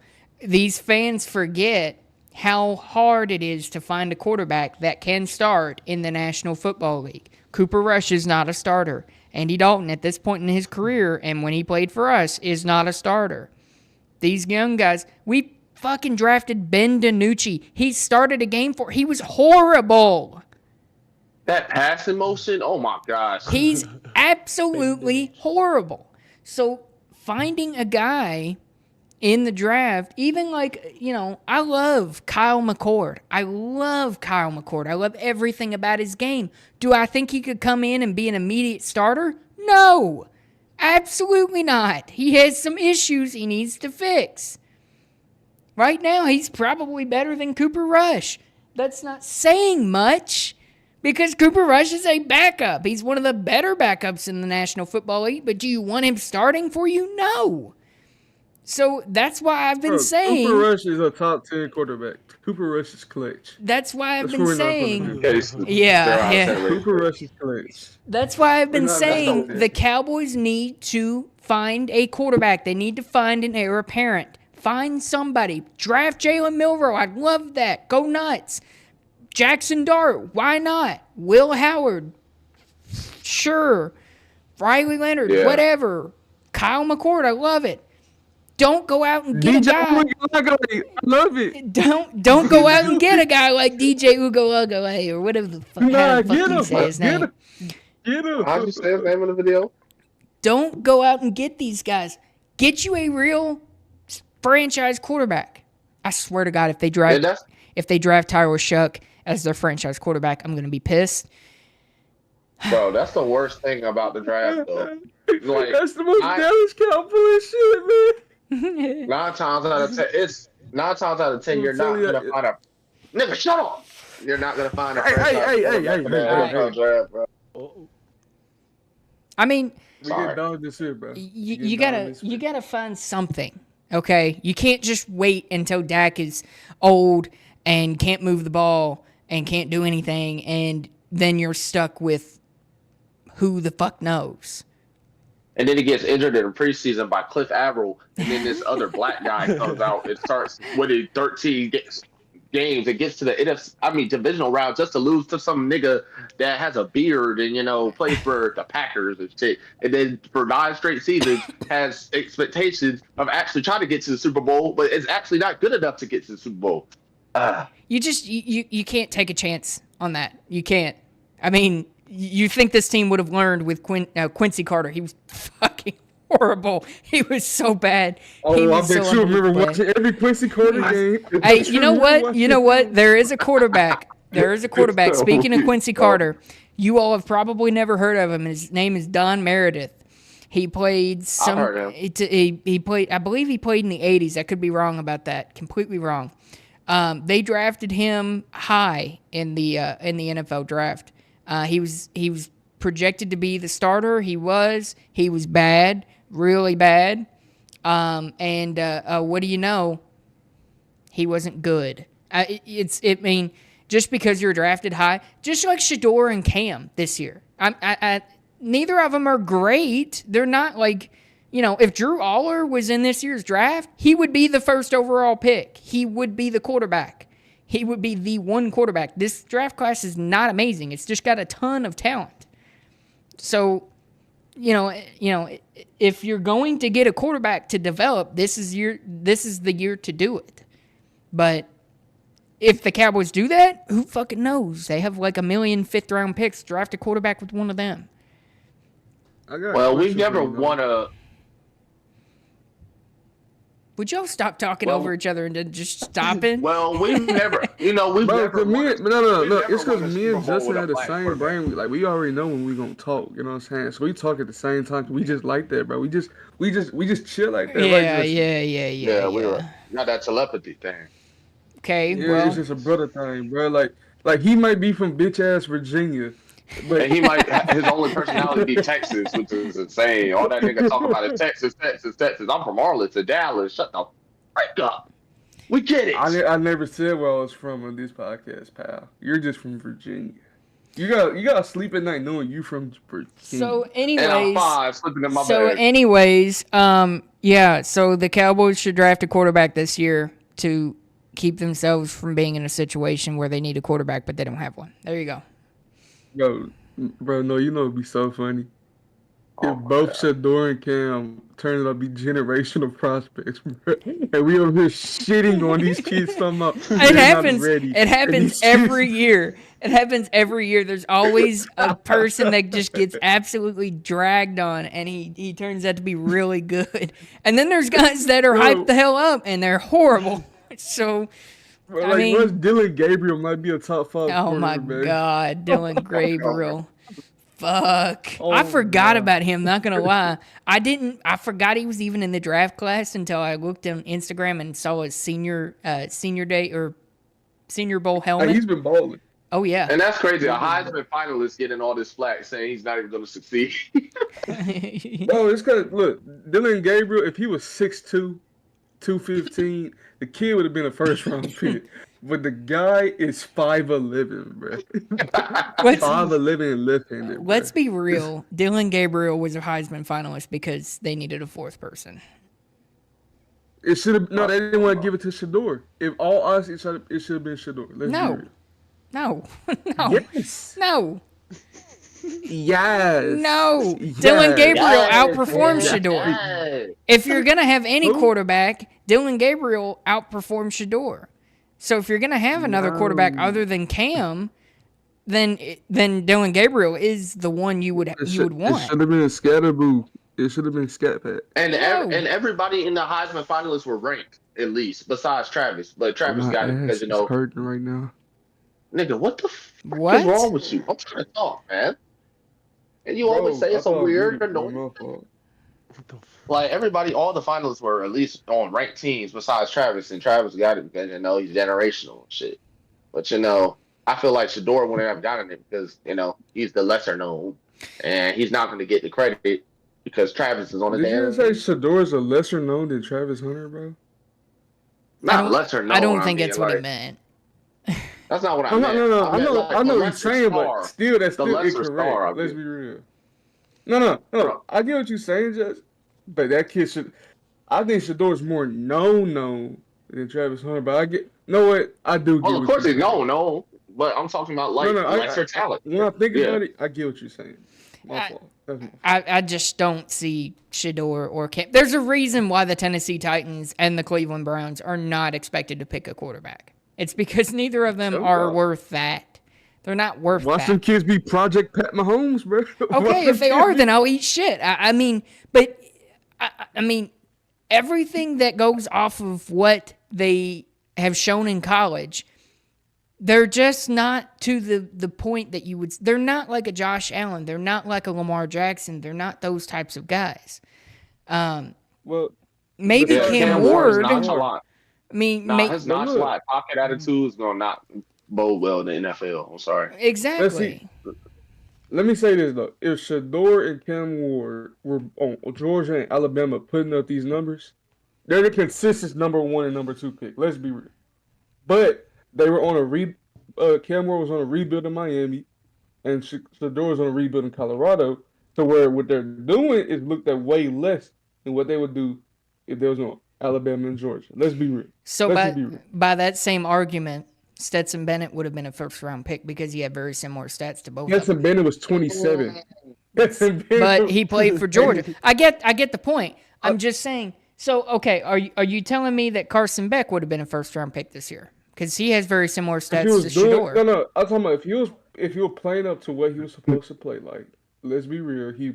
By default, he would have been the first pick. He already projected to be the first pick. But if he plays the way he was supposed to be, like put up 35 touchdowns, let's say his stat line was 3,800 yards, 38 touchdowns, 5 interceptions. That is the first overall pick right there because he's on Georgia alone doing that. Let's be real. I see where you're going on. So what was Will Levis's excuse? Because he got taken in the second round and he plays for Kentucky. Because he threw a ball that was pretty far, and he's 6'4". So I mean, Josh Allen did the same thing, and he got drafted in the top 5. Look, Josh Allen. Let's be real. Josh Allen, We got the measurables. Cam Newton are reasons why players get overdrafted because of their build. And Josh Allen played at fucking Wyoming. You're not getting what I'm trying to say. I Because of am. his build.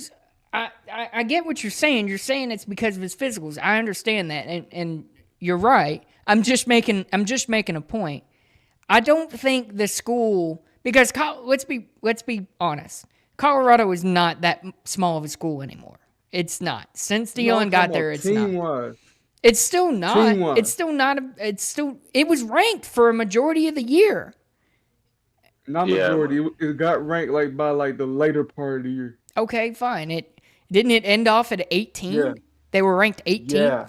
So they were still a ranked team. Miami was ranked number 13 at the end of the season. So that just because they don't play at Georgia or Alabama doesn't necessarily mean that it would have affected their draft stock, because Jalen Milroe is maybe a third round pick.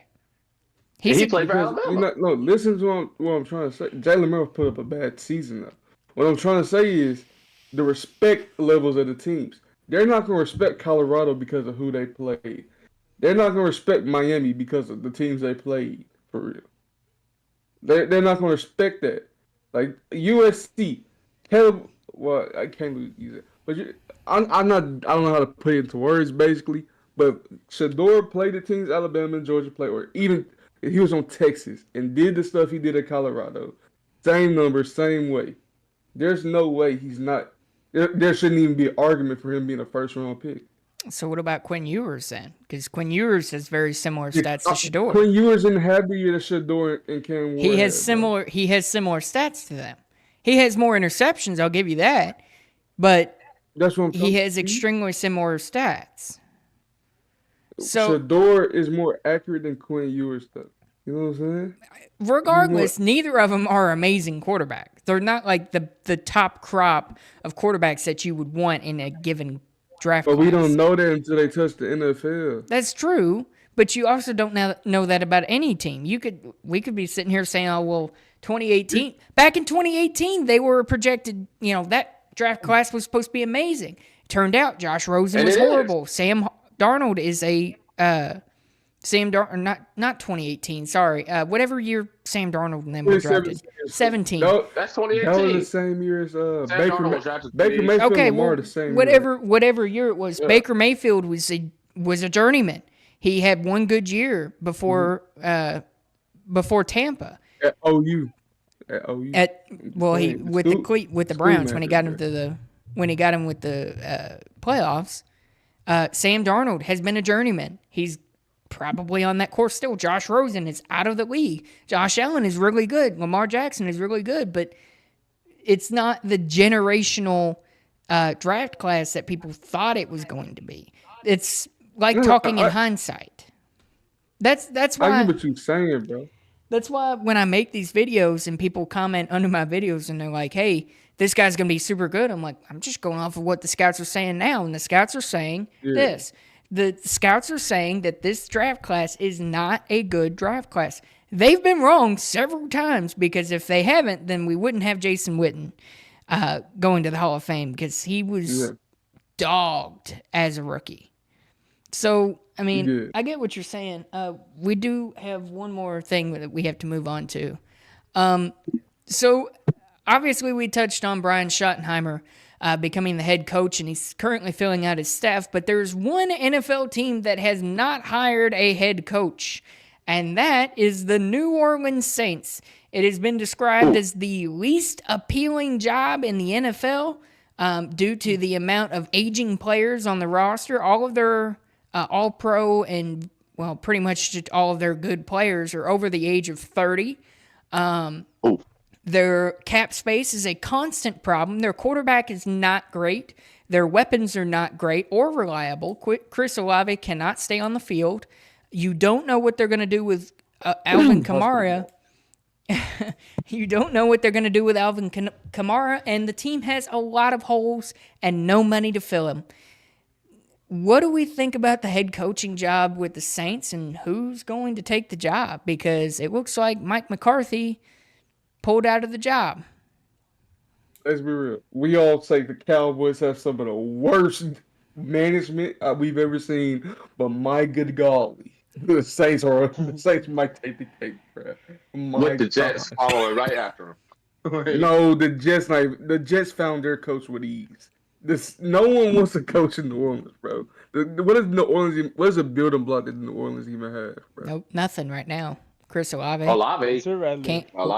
Yeah, Spencer Rattler. Where's fucking Miles when you need him? Shit. The job is so unappealing. There's just nothing good about the Saints right now. They're clearly going to be rebuilding for a while. I mean, I guess you could say that left tackle is a building block. Trevor Penny? Fuata Nasu or whatever the fuck his name is. Yeah, we building off of O-linemen? Yeah, I was gonna say, are we really building off of O-linemen? I mean, that's what the Lions did. They built off of Penei Sewell. So yeah, you can rebuild off of O-linemen. Did they really? I was gonna Yes. say I don't think that's necessarily true. I think they Who had did some they other rebuild off pieces. of then? I mean, they did get Damien? Sam Laporta. Draft picks. They traded for Jared Goff. They signed David Drafted Montgomery, Amon Amon Ra, Jameson Ra. Williams, Here's the thing: they Amir rebuilt that Gibbs. whole O line, started with Panay. They rebuilt that whole But offense. their offensive line regarding was the offensive line. their offensive line rebuild didn't start with Panay. Their offensive line was never I'm talking about horrible. that was their main building block. That was their main building block. Frank Ragnarok, yes, okay. If you can say Frank Ragnarok, Frank okay. Ragnow. Right now. Ragnarok. I mean, yeah, but I mean, I was thinking about Thor, but I get what you're saying. I mean, I get it, but I just think that the Trash movie, by Saints. the way. I think the Saints are way worse because at least the Lions had stuff going for them. They had some semblance of a team, but like the Saints are a walking medical tent. None of their guys can stay on the field, and you have Derek Carr at quarterback. I mean, can it get worse? He's Derek.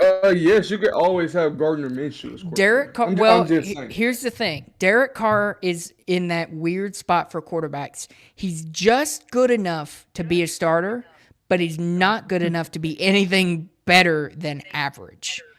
And He's below average. now. He was below average this year. So you're stuck with a quarterback below. that's making fucking $200 million that you cannot get out of because nobody's going to want his Insane. contract.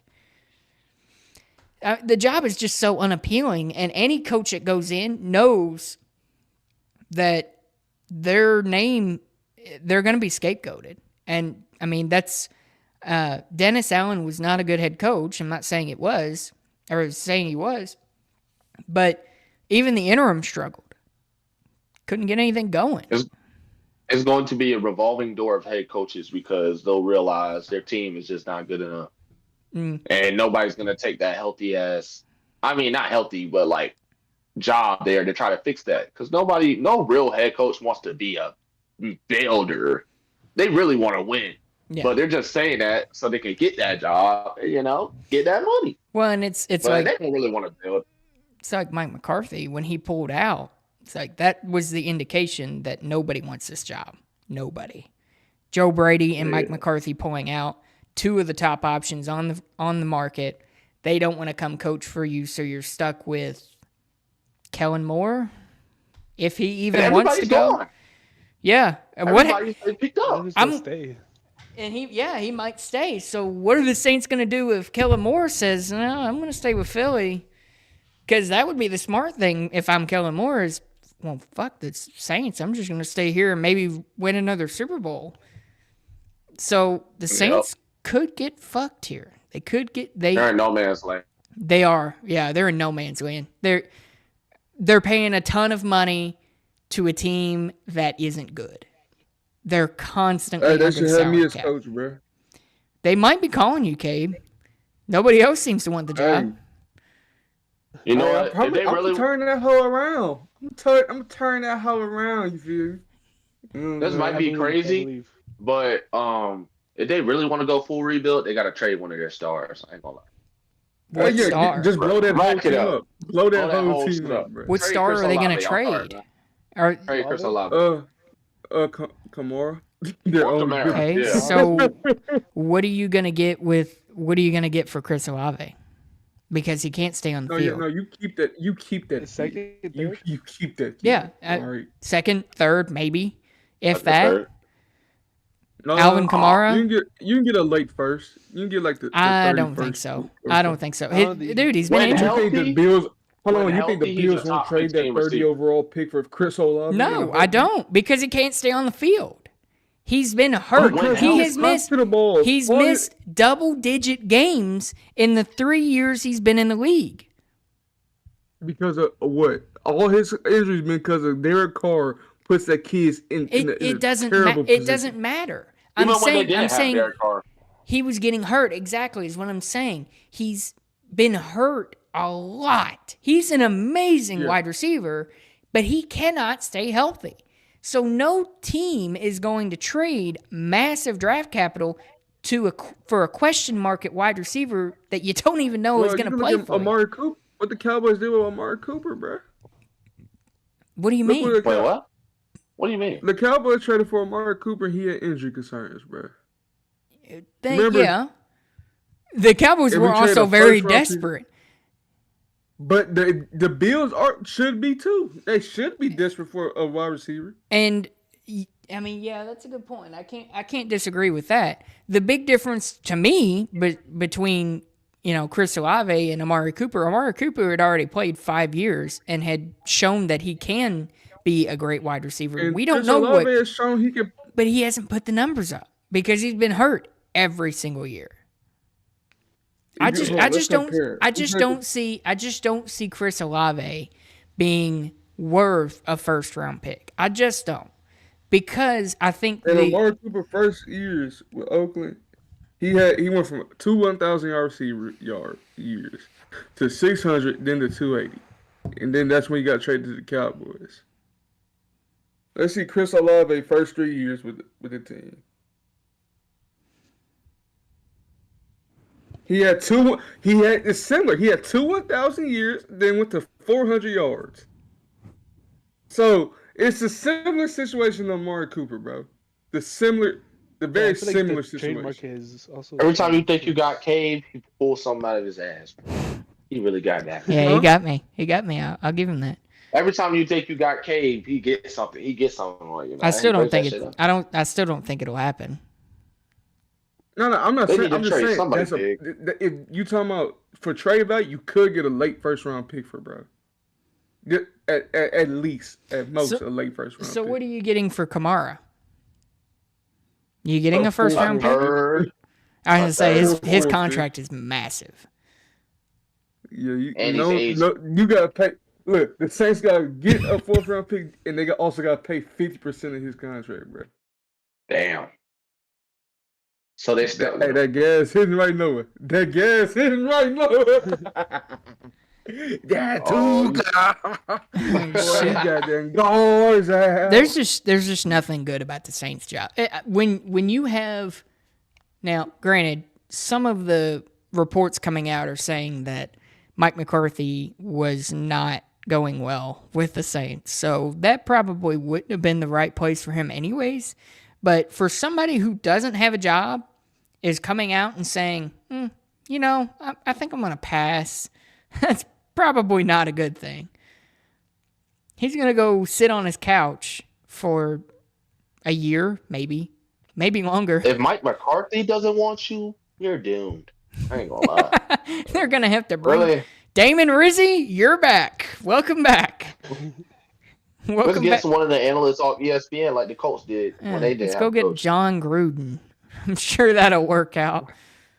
I mean, shit. Miles will get a Saints fan in a heartbeat, bro. Imagine John Gruden in New Orleans, bro. Oh my god. Ugh. Yeah, well, Derek Carr wouldn't like that because they did not get along. They did not get along towards the end of that time. I don't know who would be a good fit for New Orleans. I mean, Kellen Moore would not be a good fit for them. I'll say just take a gap year. Let them forfeit the season. Listen. We're gonna go ahead and disperse all your players. They can play wherever they want to play. They can go to the UFL. You're being regulated for the year to the UFL. Come back strong next year. I've been saying this for years. They should partner with the UFL for that to be like their minor league type thing. You know how much money they can rake in? I want to make a video on that. I want to make a video on that. They got to do that. Because we're not talking about how good the Cowboys are getting them UFL players, bro. Cavante was such a crazy, bro, no, diamond in the rough. Nick, bro. Put down that Nick. Put down that Nick. Nah, bro. Listen. You're finna be pressing your neck to talk in a few years. You keep on doing it. You're already old.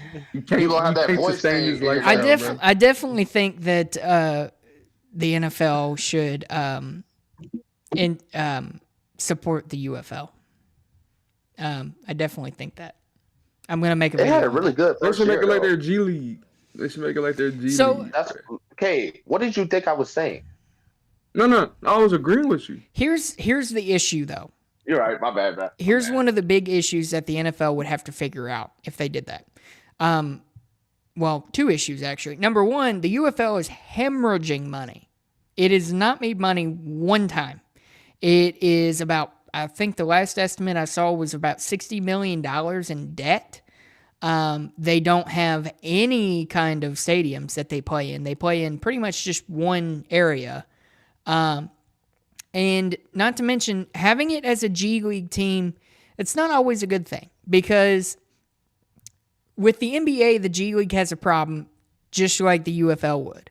You're going to have guys in the G League that are too good for the G League, but they're not good enough for an NBA roster, so they're just kind of in that weird flux where they keep going back and forth.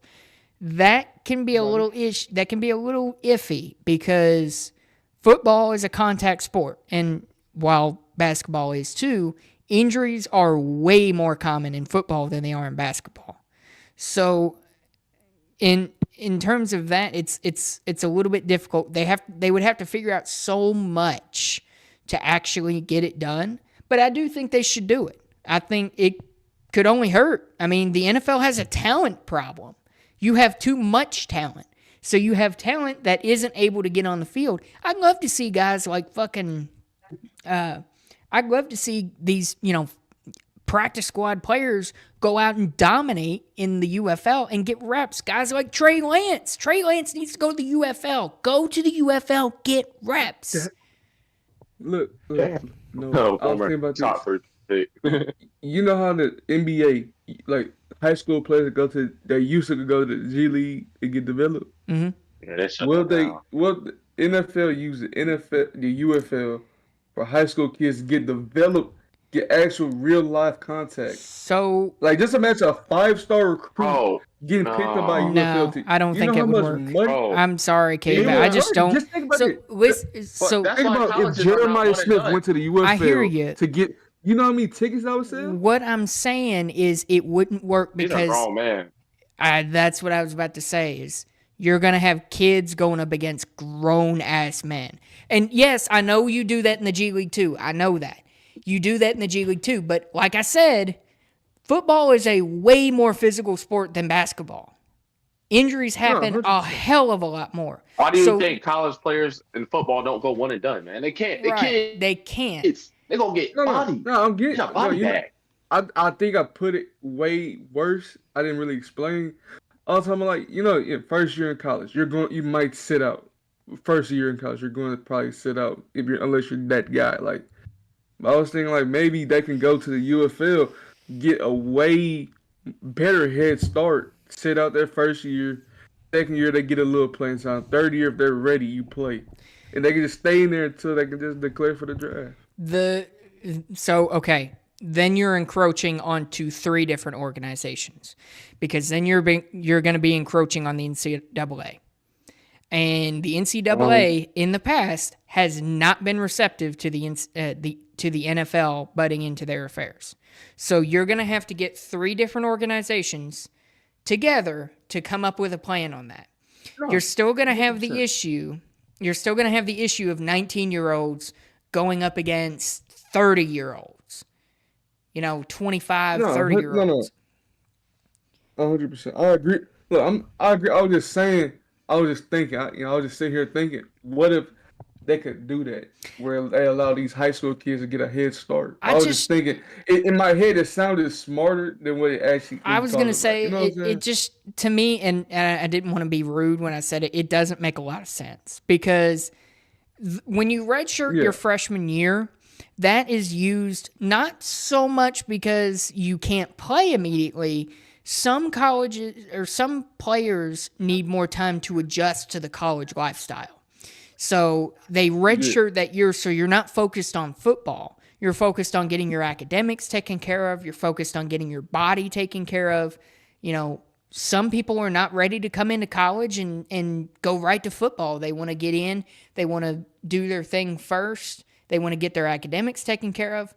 So, and like I said, it goes back to you're going to have to get 3 giant organizations together to make this happen. In the NCAA, if they're stringent about anything, it is player safety, and I could count on my hands how many times the NCAA has made an exception on player safety. They would not do that. They would not allow that.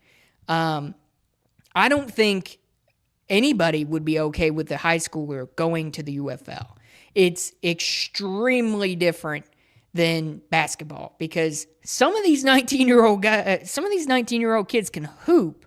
They can fucking hoop, but it's a lot different when you're a 19-year-old wide receiver going up against a 28-year-old corner who's been playing the game for fucking, 5 years. It's a lot different. Jeremiah Smith having to go get Pat Surtain. Yeah. I mean, the kid's 6'3", 225. I mean, the kid's an anomaly. He has a fighting shot at winning at least 2 reps out of 10, bro. I definitely feel that the UFL should be explored. I think the NFL should support it.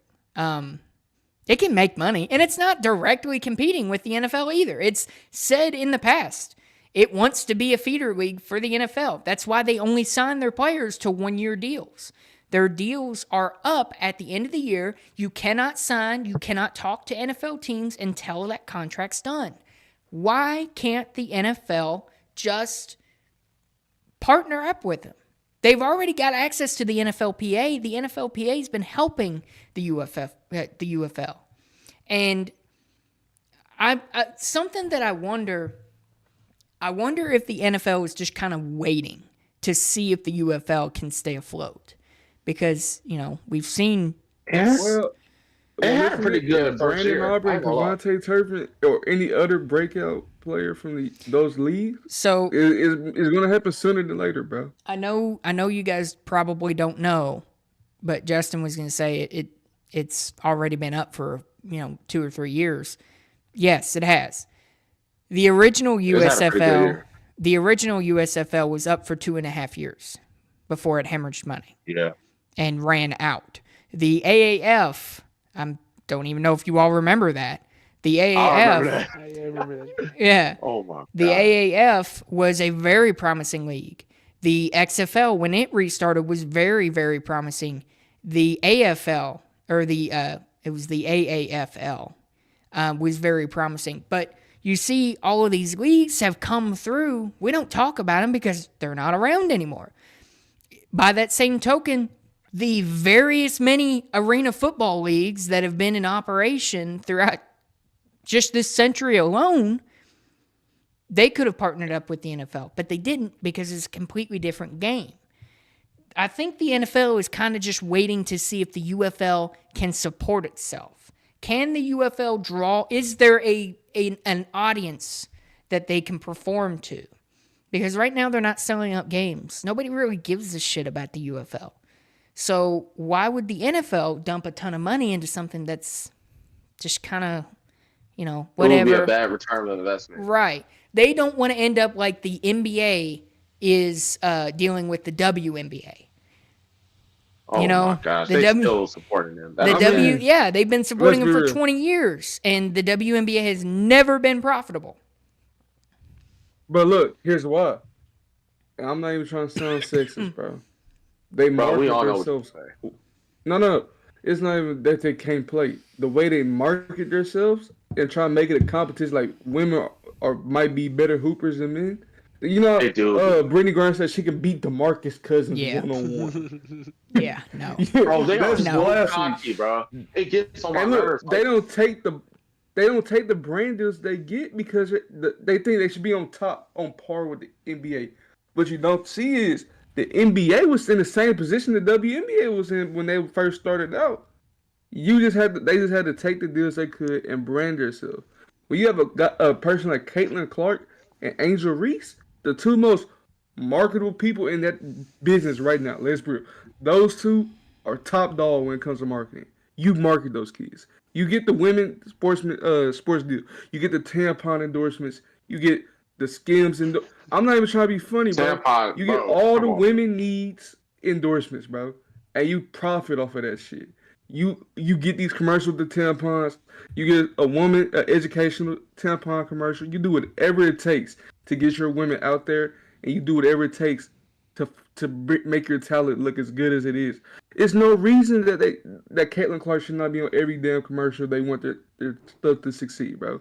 It's not a reason that it's not like a longer season so people can actually want to see their team. It's not a reason why they shouldn't have an expansion. It's just because they think they should have the same brand deals that the NBA have when it just doesn't work out like that. Women can get other brand deals, if not better. They can get their own. If you see this, you know how Reese's had that Angel Reese. You go to a Target or something, whatever, and you see the Reese's cereal. You see Angel Reese's face on it. Can you not say that's not a good branding deal, bro? That's not a good branding marketing opportunity. You get a deodorant.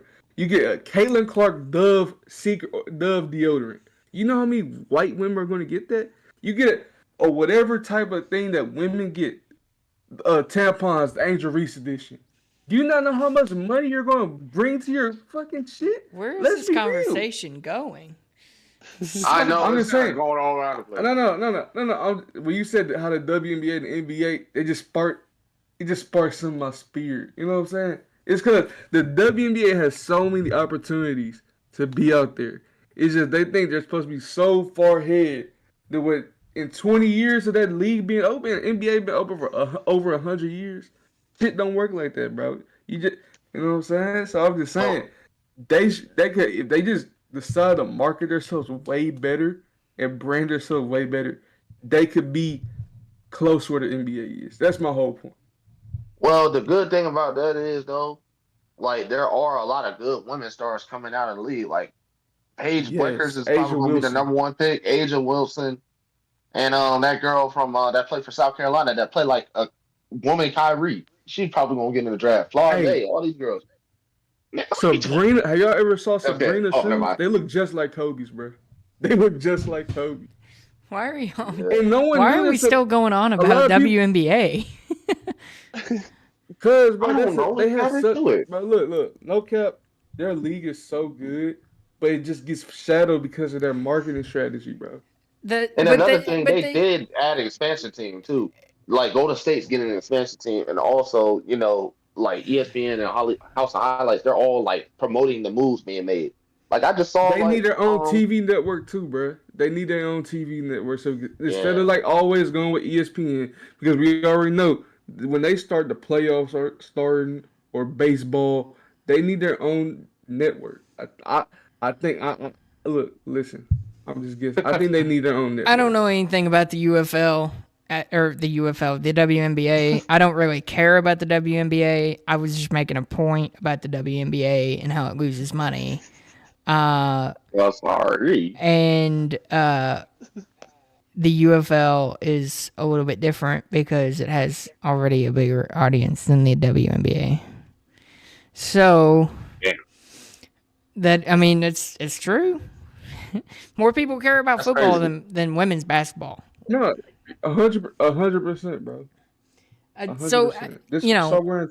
When it when it comes to and it is more than just lowering the rim. It really is like, bro. The girl. No, I wouldn't go that far, bro. I wouldn't go. It's just something I'm seeing a lowering the rim. Nah, like we get I think because that's gonna be an ego, bro. You guys gotta think that's gonna make players not want to play for it. That's gonna bro. You keep the rim 10 feet, bro. They can, some of them can dunk, damn it. Sometimes, but if I just see, I'm just saying, if you just pull up from 30 feet every game, you're going to get some views, right? It's just nothing like seeing Caitlin Clark dribble down that court, pull up from half court, and just swish it. It's just nothing like it. I don't know why. Yo, all right. Yeah, we're done. Okay, man. Damn. Damn. We can talk a little bit about some WNBA. Who cares about WNBA? I don't know. Shit, you have no idea how good Caitlin Clark is. No. Oh my god. Listen, all I'm saying is nobody cares about the WNBA. LeBron James and the WNBA. All right, continue Shit. your rhetoric. Oh, listen. Noah. This ain't no trolling shit, bro. Sebastian Zaya said, Wade what was didn't that go air to the ball? WNBA, bro.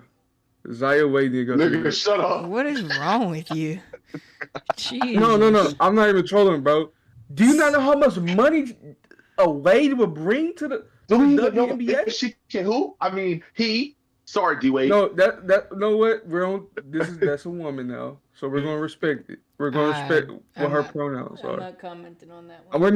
we're not gonna go there, Justin. We're not gonna go there on live TV. Damien, do you have something to say, sir? Damien, I told you to keep talking, bro.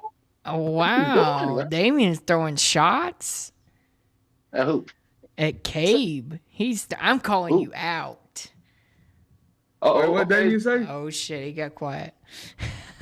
What Damien say? I just don't know what we're talking about. I don't either. I'm just kind of here for the ride at this point. I just heard UFL, AFL, the WNBA. All right, finish your Yeah. rhetoric. The UFL is a great program. A video is coming soon on it, talking about it. I know nobody cares about it. Huh? She is very gorgeous to me. Okay, well. I thought I was supposed to be talking about Cowboys. Yeah, I did too. Damien, where were you talking about Cowboys? Because I didn't hear you. Damn. Man, you was talking about fucking women basketball. And you That's weren't a- talking about anything at all. that's a- What you Yikes. gotta say about WNBA, Damien? What you gotta say about She WNBA? didn't No want to comment. say about that. Just no comment. Just say no comment, Damien. Just But you saying this Whisper in my ass ear, on dude. We're gonna live get freaky. television? You're saying the Yes. WNBA's ass? Okay, well, if it's Uh-oh. Well, He's hang on. Wait, are we Now- debating about the WNBA now? And go. wondering if Yeah, it's let's have it. good? Oh, Let's have let's say this shit. There's gets not even a million debate there. The WNBA is horrible. It loses money. Nobody cares about it. That's not a Bro, debate. They have real good basketball players. Okay, so does half of the horrible leagues throughout the world. That doesn't mean that they're good. Doesn't mean that the league is good. I'm a feminist. When I'm a is the feminist. Cabe? I want you to answer me. When is the last time that a WNBA game was played on national television? Kayla Clark first game. Oh, really? Kayla Clark, How No, long listen. ago was that? How long ago was that? Oh, listen to the Summer of finals. They had 2024. the finals. Nobody watched The that finals shit. actually played on national television. Who bro. cares? Yeah. Who Nobody watched cares? Who I gives a watched fuck? Who cares? Who cares about the me. WNBA? I watched Asa Wilson drop a triple double. Oh my God! Really? Oh, Wow. I watched Asa Wilson. Asa Wilson. Russell Westbrook fucking averaged that fucking 1 year. Exactly. Look, Asa Wilson been tough, just bro. remember that I'm a Pistons fan and I can be I'm unobjective because my team is iffy. Terrible. Okay, wait a second. Hang on, sir. If we want to debate about that, we're currently above 500 right now in the 6th seed in the East, so thank you very much. You will be in the play-in spot in the West. That's buddy. okay. That's okay. It's a big improvement from fucking last year, let me tell you. So listen. Who cares about the clipping this. WNBA? Oh my God. Who gives Bro, we a are just fuck about the rambling right now. WNBA? And look who decides to Oh join. my God! Look who it is. Sebastian, We about to leave. at the bro. last minute. The Okay, what the WNBA fuck is are you horrible. saying, bro? Oh my goodness. So you don't agree? So you don't like women? Okay, that's all. So y'all just sexist? Okay, that's all I got. Yes. I'm clipping this and making myself look good. All right. I will not post it. There we go. Looking good. Oh, buddy, I'm posting on my burner clips account. Listen, And I'm posting you. all I'm gonna say is that nobody gives a damn about the WNBA, and that proves in the numbers, do. Cabe. I do. Okay, well you're like you're the one guy that watches the games. Let's be real. Hey, Bro, I I can't enjoy even watching get through one Asa quarter. Wilson dropping a triple double, bro. Oh my I God, enjoy Can't even it. get really? through one quarter of It's WNBA, bro. It's me. Oh my God, Asa Like, Wilson dropped. like Okay, women, never mind. women, if y'all watching this, Come in. You're You don't not. watch WNBA. There's no women watching Just this. come Man. on. Get him out of here. There's We're a Cowboys We get fucking four views podcast. of video. Hey, Okay, hey, all right, all first of right, all- all right. Slow it down. Slow it down. Finish your rhetoric right now. Finish it Hey, right now. I'm 6'1". I'm 6'1". Hey, shut up. I let this sound pretty Listen, handsome. the women still WNBA, watching. the WNBA has a better chance at making money than I do at growing a decent hairline. So, all I'm trying Or to a say, or a beard. So all I'm trying to say is the WNBA is losing damn. money. Don't Bro, just. you've been shut it. alive. You've been alive since 1955. There's nothing wrong with. Bro, the clip farming that is happening right now, bro. Bro, clip form, what are you talking about? You're not versatile, bro. What are you talking Cave's about? gonna be clip form? editing this. I guarantee you that. I'm gonna send this shit to him and Bro, be like, bro, you know no- what? Bro, no- Go bro, nuts. Noah, you so versatile, bro. You so fucking versatile, bro. What is going on? Okay. Sebastian, you so versatile, bro. So, back to football for a moment. No. In conclusion, the Saints' job is horrible. Yes. Agreed. Literally. In conclusion, the WNBA is a great basketball. Right there. And we're- Throw up on the bag. You have not Dude. watched more than 15 minutes of WNBA. You watched the There's highlight no reel. way. hard to watch, bro. It's No. so hard to For your watch. information, I've watched more than that. You know what I'm saying? Did you know that the Everybody WNBA said has 10 enough highlights to have an Name- hour's worth of highlights? That's crazy for an entire Name season. 10 They play, WNBA bro, those are good players, bro. Yeah, And I WNBA. watched. They must have had a good and I- season hold on, last year. Hold on. Let me tell you something. I watched Mayberry, that girl from Who the Link, fuck the is Minnesota. Mayberry? Who the fuck is that? No, you She's know not- why I don't know who she's that on is? Chicago Because Fire. nobody gives a fuck about the Bro, WNBA. she won me $1,000 because she hit one of the clutchest threes. She won me I $1,000. know, cares? it's Molly.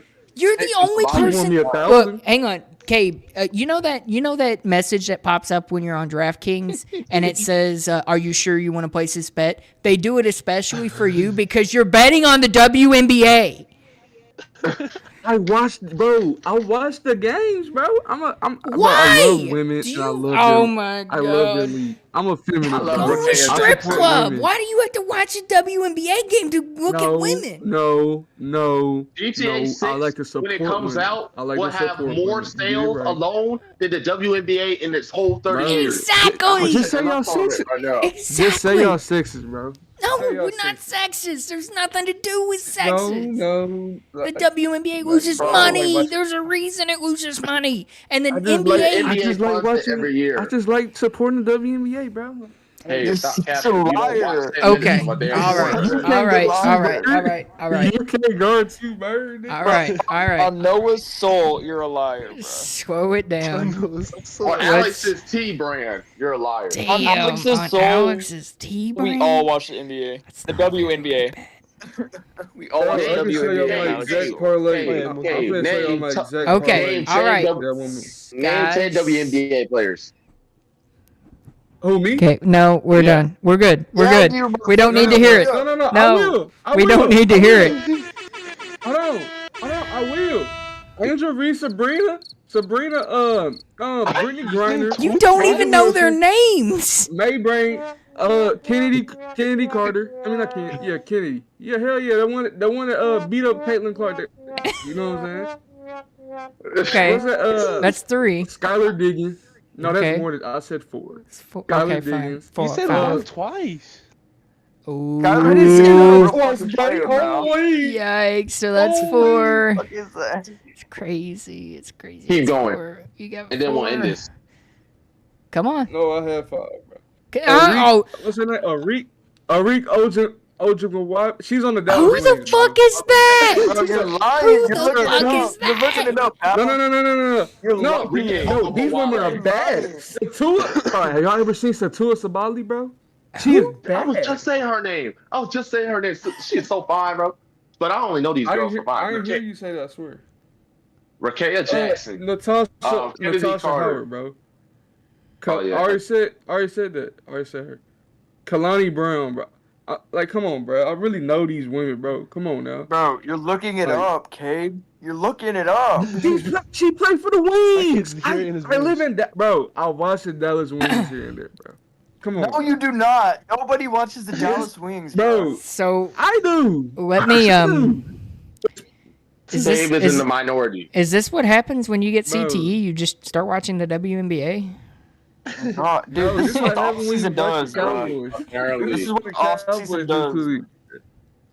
Bro, This is I'm what telling it does to us when we y'all have no watch a Cowboys football, WNBA bro. game, it's gonna be entertaining. I will never watch a WNBA game ever. I tried to Bro, watch a whole quarter. I couldn't get through 5 Cause you're minutes. not versatile, bro. You're not I versatile. can make a layup and they can't. How do you expect me to watch that?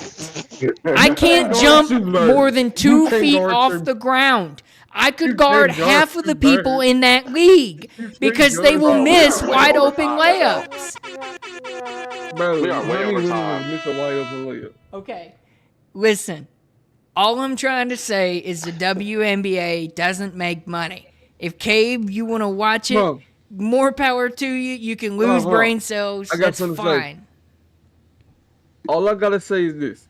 Y'all watching the Dallas Depressed Boys, and this was a great episode. My name's Caib. I'm joined by Noah, Damien, Justin, and late Sebastian. Goodbye, fellas. Look, you said it like he died.